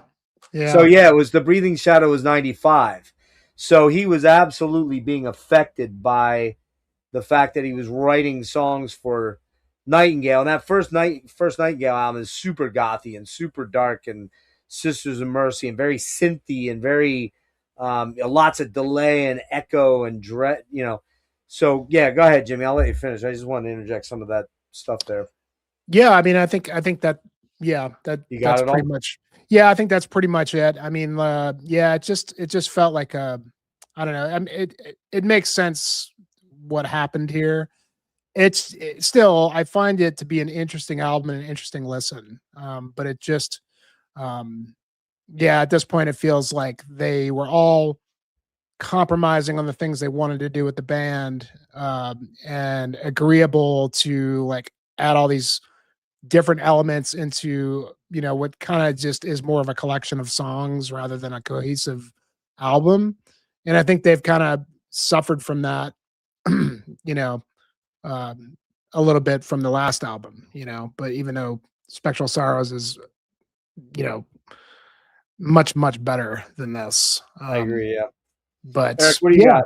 Oh, wait, did he step away? I think he stepped out for Okay. a sec. I guess I'll run my list then quick. So, yeah, this is a little bit of a drop off for me. Not huge, but it is a slight drop off, surprisingly. And this was the first one I got of the reissues, and having not been like locked in on it, I threw it in. I was like, yeah, it's good. I don't know if I really love it as much as I thought I would, but repeated listens opened up some doorways for me. Maybe not fully, but most of the way. I don't know. People don't that maybe do or don't know me. I'm not a big power metal guy, and I'm not a huge melodeath guy. I own a couple melodeath albums. I mean, you know, everybody talks about Carcass Heartwork as being melodeaths, you know, blah blah blah. I don't know if I always agree with that, but you know, okay. So I own some Carcass that era. I own a little bit of Soilwork, one or two albums. I will say though, the Jester Race fucking rules. Okay, I was way off on that, but In Flames, most of their catalog doesn't like blow my mind. I guess it's the early albums, the first 4 or 5. Never really got into At the Gates much at all. Who am I missing? What other big bands am I missing? Yeah, Dark Tranquility. Dark Tranquility. Yeah. I like them, but I don't love them. You know what I mean? I do. Saw them live. They were with Amorphous. They were fantastic live. I was shocked at how great Michael Stahn's voice is, but it's not something I reach for very often. Just like the whole power metal thing. Give me Crimson Glory's Transcendence all damn day. Don't give me any Blind Guardian, and really even Halloween. Sorry, Marty. I know you're not here, but I like Halloween. I know you like Halloween too, Jimmy, but it's just not my thing, man. I just never got into them. So yeah, I get it. You kind of have a little bit of that on here. You don't have the sing-songy melodeath here, but Twilight has some beautiful synthy intro with cleans, cool vibes, and then bam, it goes into the super melodeath lead parts, snarling fast riffs. Then we do that kind of melodic single line lead run stuff, which is very, very, very you know, indicative of melodeath. Sorry. Really cool. I like the synthy spoken word passage part. That's then Dan just. What's really cool about that is he's doing that spoken word thing, and he just lets out one of those, you know, those just roars that I can't even envision doing. He says something like, "Will we ever meet again?" And then he's, "No." Yeah, right. Kicks back in. We're in a twilight world tonight. You know, it's great. It's a great song. Great lead off track. Of Darksome Origin. I gotta say, I like this one a lot, and the reason I do is because this one has the other guy singing on the screams. The black metal screams that are on this are pretty wicked. It's kind of like a black metal song because there's a lot of trem picking on this one. Swampy, nasty guitar tone on this one, and the melodies are cool. Yeah, Blood Colored is kind of weird. I don't dislike it. I'm kind of ambivalent about it. Silent has a very 80s new wave of British heavy metal, man. It could almost be like a fucking Priest or a Maiden intro, right? Then it goes into the trem pick stuff. And then it does a cool little dark acoustic chiming arpeggiated accompaniment to the lead line. That's kind of interesting. Black Tears is kind of the hit song of the album. It's catchy. It's all clean vocals. But I think it could have been and should have been a Nightingale song. It just fits on Nightingale better than it does on here. Elegy is it's another melodeath song. It's not my favorite on the album, to be honest with you. I like it. I don't love it. Velvet Dreams is sort of a big proggy epic melodeath track that has a lot of dynamics to it and some massive guttural growls. I like the really traditional metal section about 3 minutes in. Tons of groove and massive riffage all over the thing, and it's sounds like it's a precursor to Crimson in a way. It almost sounds like it's kind of like where he was thinking with Crimson, where we're not talking about that tonight. But in Crimson, you have a lot of repeating motifs that come back and repeating. That kind of has this and that. So I do like Velvet. Enter Chaos is a savage death metal ripper. It's pretty good. I like it. Got some great chugs in it. Sinner and Sadness is a groove metal track. It's kind of weird. I don't know if you guys found. I found that one kind of odd on the album too. I wasn't really sure what to think of it. And then Song of the Sirens. Yeah, I don't know, man. I don't like that song very much. But it's weird. It's kind of like a Pantera song, actually. Don's attempt at a Pantera song. It's got that. What's that song? Not Walk, but the one that has. Is it Becoming? Might be. I'm thinking it's Becoming, but I'm confusing some of the riffs. Anyways, it's got that sort of crawling sort of thing to it. Yeah, I don't know if I'd have closed it on that. I think I'd have gone with something else. But and Sinner and the Sadness kind of is weak for me. And I don't really love the real pure death metal songs on here like I do on the other previous albums, like Enter Chaos and Elegy. But so I'm giving it an 8.5 out of 10.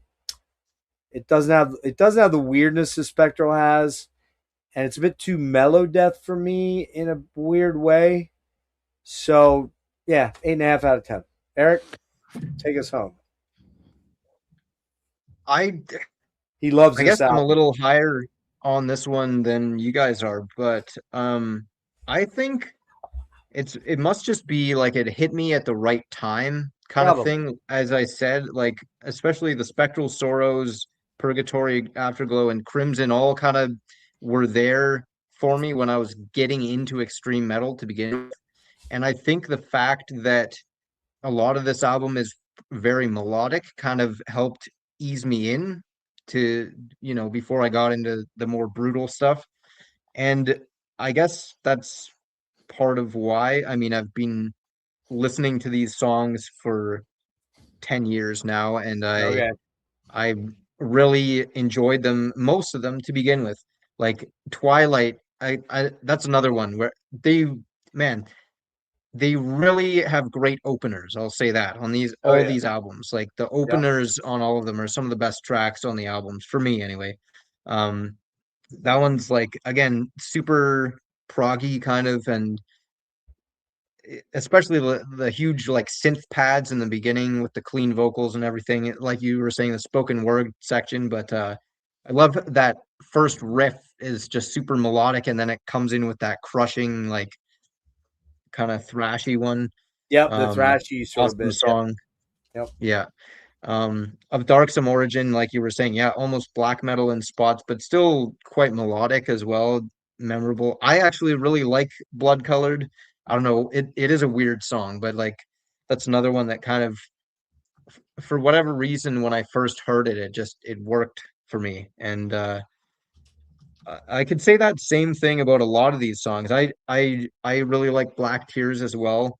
Um, and Velvet Dreams would be another standout. I will agree that the last couple songs, and even from the get-go when I was first getting into this stuff, I'd never liked the last couple songs all that much, especially Song of Sirens as a closer.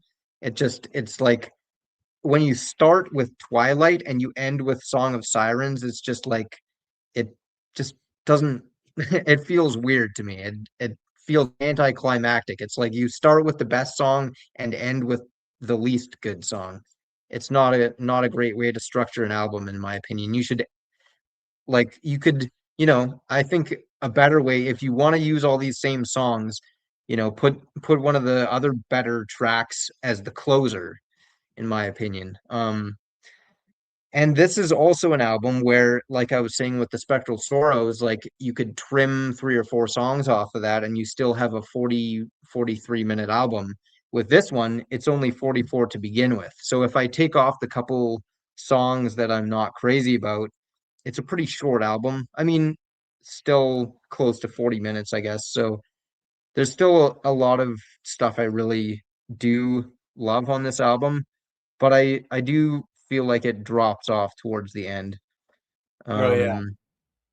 Yeah, it definitely is more melodic, and I do think they also deserve some credit for, I mean, even on Unorthodox and the Spectral Sorrows especially, like that's they had a lot of melodic, memorable riffs, and it is fairly early in the kind of trajectory of melodic death metal at that point.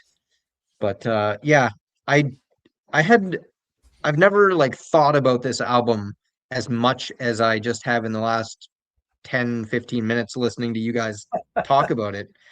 It's been one of those ones where I put it on and I'm like, fuck yeah, for most of it until the ending. But You can love it. You can love it it. is kind of a disjointed album, and it does kind of sound like a band that is kind of, you can tell that different people kind of want to go in different directions with stuff, it seems Yeah. like. Yeah, But I I'd do much rather still hear really a like it. band doing like, like what they were doing so well as, becoming a progressive band was, like making it all flesh out together, rather than, here's a this kind of song, here's a that kind of song sort of thing. Mhm. And like I still enjoy this record, don't get me wrong. I mean, I don't think it sucks or anything. It's just like it was just weird for me.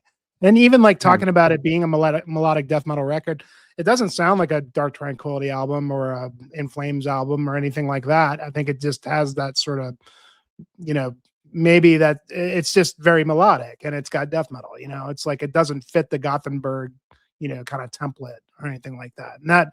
Not to mention that this is kind of like in the early days of that sound, but Yeah, yeah, I mean, I kind of disagree. I think it does kind of sound a little Gothenburg Yep. more than any, but but you guys are, to be very blunt with you, I have a very minimal knowledge base of that sound. But to me, it does sound like, oh, that sort of sounds like early to mid period In Flames or early Soil Work or something. Just to my ears, it does. But, and as I said, I don't know what it is about Melodeath. Sometimes I just can't seem to get into it. I don't know why. I have tried, but so It's interesting too, like, because this was some of the earliest kind of melodic death metal that I ever heard, I think, as well. So that probably influences part of why I really still like it, is these are the songs that kind of introduced me to that of style in a way. course, So yeah,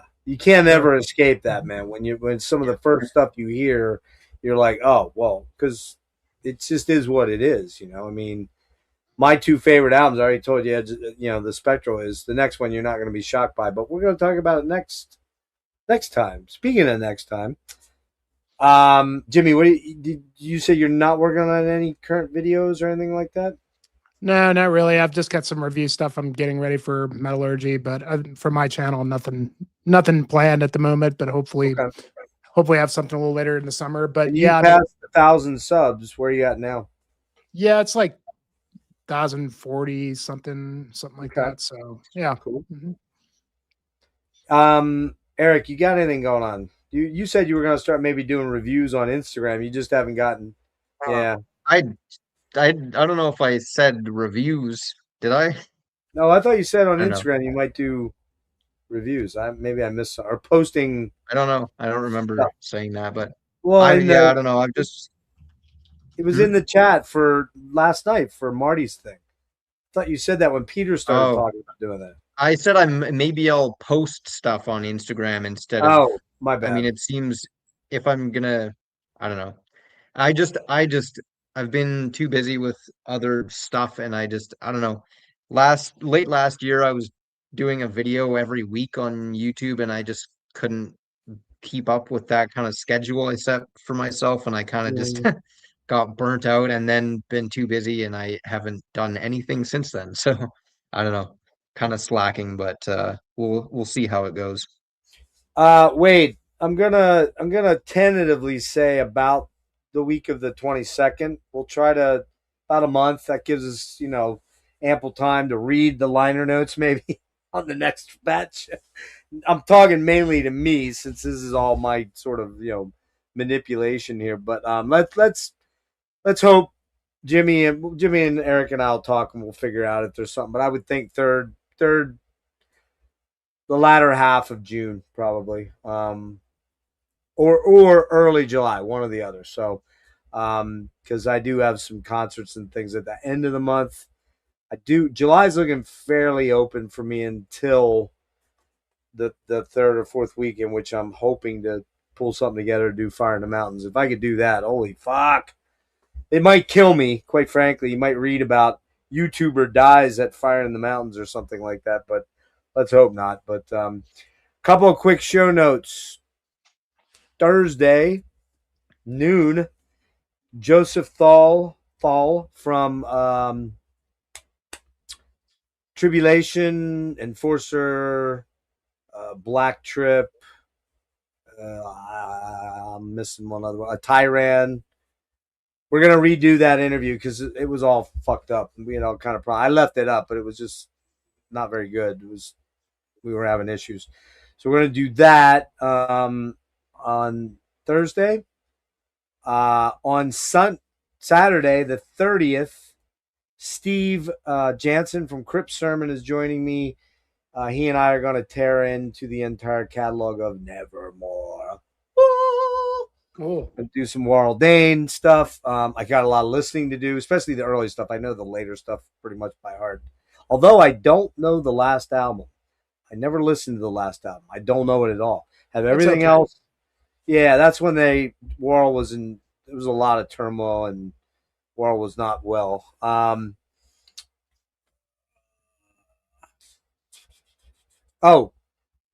hoping to have Phil Tugas on for a live interview from Baltimore, I believe, on the 20th of June. And I'm also looking to get the guys from The Silver, which is horrendous Crypt Sermon mashup band, black metal, progressive metal, traditional metal band. They just put an album out called shit. I haven't checked that out yet. I haven't either. I gotta get into it, but gonna have at least Matt and Alex on. Maybe try to get Jamie and Enrique on as well, and the singer Nick. So I'm trying to get that sorted before that show. And am I missing anything? Is there anything I'm missing here? Real quick. Let me just look. Real quick look. Get you guys out of here. No, I think that's it. There is another interview or two. I'm pretty sure I'm going to have at some point next couple weeks. Shane from Wayfarer said he'd come on, and I'd like to get him on before Fire in the Mountains to talk about that, because we talked a good bit about that after the New York show about having 16 horsepower on, and it's a big influence on him and on Wayfarer. And I gotta just say, man, Wayfarer was fucking tastic live, man. Just absolutely. And their singer Jamie, the bass player, dude, that guy's voice live is just sick. He's got one of the best black metal rasp I've ever heard. But they were awesome, great guys. Joe, did you ever meet those guys other than Shane? I've only met Shane and Isaac, and Okay. I've talked to Shane a couple times. I don't know if he'd remember my name, but because I see those, they're at all the shows up in Denver, so I see them. True, yeah, all the time. Isaac wasn't with them. They had a guy named Jeff Malpezzi. He's in a couple Denver bands. Absolutely fucking nailed it. I mean, he was. We all know Isaac is a monster drummer. He's just a powerhouse drummer. But I thought, I wonder if they're going to be any good. Whew, they were sick, man. Sick. Yeah, those guys are, they're all just class act musicians. Yep. And Shane was really nice. I've had 2 or 3 brief interactions. I think we saw each other at True, or not True. I saw him at Decibel, and then I met him when I first saw Wayfarer back in May of 24 when they played Philly, and then I ran into him at the Decibel Fest down in Philly because he was in for True Brewing, and I never really knew exactly where I sat. I wasn't sure. Like, he was always busy or something, right? yeah, And this time, man, I met him after the Philly show. He was cool. Signed my, I don't know where it's at. It's over there. Oh wait, here it is. I'll show you. Check this out. Hang on. I'm Oh, Googling. nice. With the silver too. Matches the cover art. Oh, I got you on there. Hold on. Sorry. Oops. That album is so good. God damn it. What the fuck is going on with my damn... Why the fuck is this happening? That ain't it either, Jeff. God, dude. You're a mess. I don't know why I cannot fucking drag myself up. I could grab my copy, but I don't have the cool signatures. Yeah, I was gonna say. So it's bronze, so it actually offsets the silver really cool. I got 3 of the original guys on. I need to get Isaac at some point. But here's the pièce de résistance. I'm French, in case you guys didn't know that. French. Oh, nice. Got the Billy set list with all the guys. Oh no, I missed Jeff on there too. I guess he didn't feel like he. But I had a dumb moment. The guy Jeff, the drummer, and Joey, the guitar player, look almost identically the same. If you look them up, Jeff Malpezzi and Joey Strong Trishelli, they look kind of the same. And Joey always wears a hat on stage, right? But after the show, they came out, and I'm like, hey, man, nailed it on the skins, bro. And he's like, I'm the guitar player. I'm like, fuck. I said, he goes, he looks a lot like me. I said, all right, there you go. But Joey was super cool, man. Really cool guy. We hung out in New York a little bit. Got pictures and all kind of stuff. So, yeah, it was so good, man. So good. And Oranzi Pazuzu. If I didn't say it already, I think I did. Best live fucking band I've ever seen in my life. I'm not lying. I mean, in metal. No one's going to beat Rush, of course. But, yeah. So, amazing stuff. And I don't know if you guys saw this, but if you didn't, you should check it out. I just want to officially say I fucking hate Rick Beato. Guy, fuck you, Rick Beato. Because, of course, this week he got Geddy Lee and fucking Alex Lifeson in separate interviews. Rick, fuck you, man. That should have been my shit, bro. Just saying. Just kidding, all right? Rick seems like he's a cool guy. Great interviews with those two guys. They're going to get a lot more views on Rick's channel than they're going to get on my channel. So, man, I'm crossing my fingers. August comes fast because I cannot wait to see Rush. It's just gonna be, man. I think I'm gonna fucking cry. I probably will cry, especially when they do the Neil Peart stuff. That they're gonna do. So. Oh yeah, it's not gonna be until October for me, but I can't. Oh wait. wow, you're not until October. Holy shit. Yeah. Well, I heard it's funny, man, because I got like the very last. It's at the Pepsi Center, which is like where the hockey. Right. Play in the Nuggets, and I got the very last row in the very last row in the rafters for me and my wife. Oh, you're way back. Because I mean, just those seats, the very last, probably the farthest seats away were still like $200 a pop. So I wasn't going to pay more than that. I spent nearly $300 or nearly $500 or $600. Yeah, I know. $600. Yeah. And that's still not bad considering what the prices were for Pitt. And I got decent seats, but I'm not down low. It's the first time I'm ever sitting up in the second level for a Rush show. I just couldn't justify spending $600-700 down low. Yeah, I'm still salty about that, but yeah. Triumph on Thursday night. Fight the good fight every moment. Can't wait. And I think that's it. There's a couple things one other thing to mention, that I do think that the Rush thing is going to happen. It's going to be a Rush ranking because Jimmy and I did a Rush deep dive with John Comiskey, my friend, many years ago now. Jimmy, goddamn, dude, that's our first one. Yeah. Yeah, how many fucking years? Right, 5 years ago almost now. Yeah, man. That needs to be redone with professional camera stuff instead of phones and for me. But anyway, we are going to do a ranking of the Rush albums. Myself, John Halm from Agalloch, and Jeff Wagner from nice. is going to join us. Then I think we're going to try to do that soon, maybe in the next 2 to 3 weeks at the most. So that's the plan. Everybody did join in to talk about Edge of Sanity. We'll convene again in about a month or so to do part 2, Crimson through Crimson 2. And anything else going on, dudes, that you want to throw out there? Yeah, I think that's pretty much it for me, man. I'll hopefully have some stuff coming later in the summer, but we'll see. Kind of like Erik said, I mean, I know how it's kind of easy to get burnt out on YouTube, because it's hard to like. Look at this fucking guy right here. Look at this fucking guy. Calling us nerds. This guy. That guy. Hey, man, are you going to any of these Colorado Springs shows coming up? I got Undeath and Archspire tomorrow night, which I'm not like really a huge fan of either of those, but it's right around the corner from my house, so I may as well go. And then I got Death Angel coming up, which I'm really looking forward to. Man. Death Angel's going to kick ass. So, yeah, Scott, I don't know if you're going to that Death Angel show, but I'm definitely going to be at that. And then Dimmu Borgir later in the summer. Can't wait for that. Oh, they're coming there to Denver? Mm-hmm. Wow, nice. I didn't. Dimmu Borgir, Hypocrisy, and Holder, I think. What was the second band? Hypocrisy. Oh, wow, Takrin. Hey, your dad.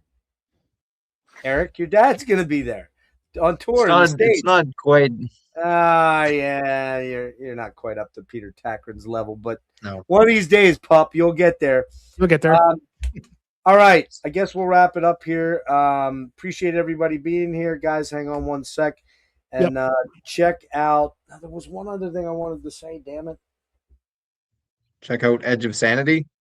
Yeah, check out Edge of Sanity. I'll have some links in the description that I forgot to put in there. I will do that. Go buy Swano merch. Go buy the reissues. You can get them from there. That's what I want. That's one thing I should say. You can get them from there, from Dan Swano merch. But I'm going to warn you, the price of shipping is absolutely fucking mind-bending. He has great reproductions of the artwork on shirts, but a shirt's going to cost you $50 because of shipping. It's crazy. Just kind of nuts. So, yeah, Scott, you got in here kind of late, but we're dipping out right now. And good to see you. Thanks, everybody. Peace out. Cheers, guys.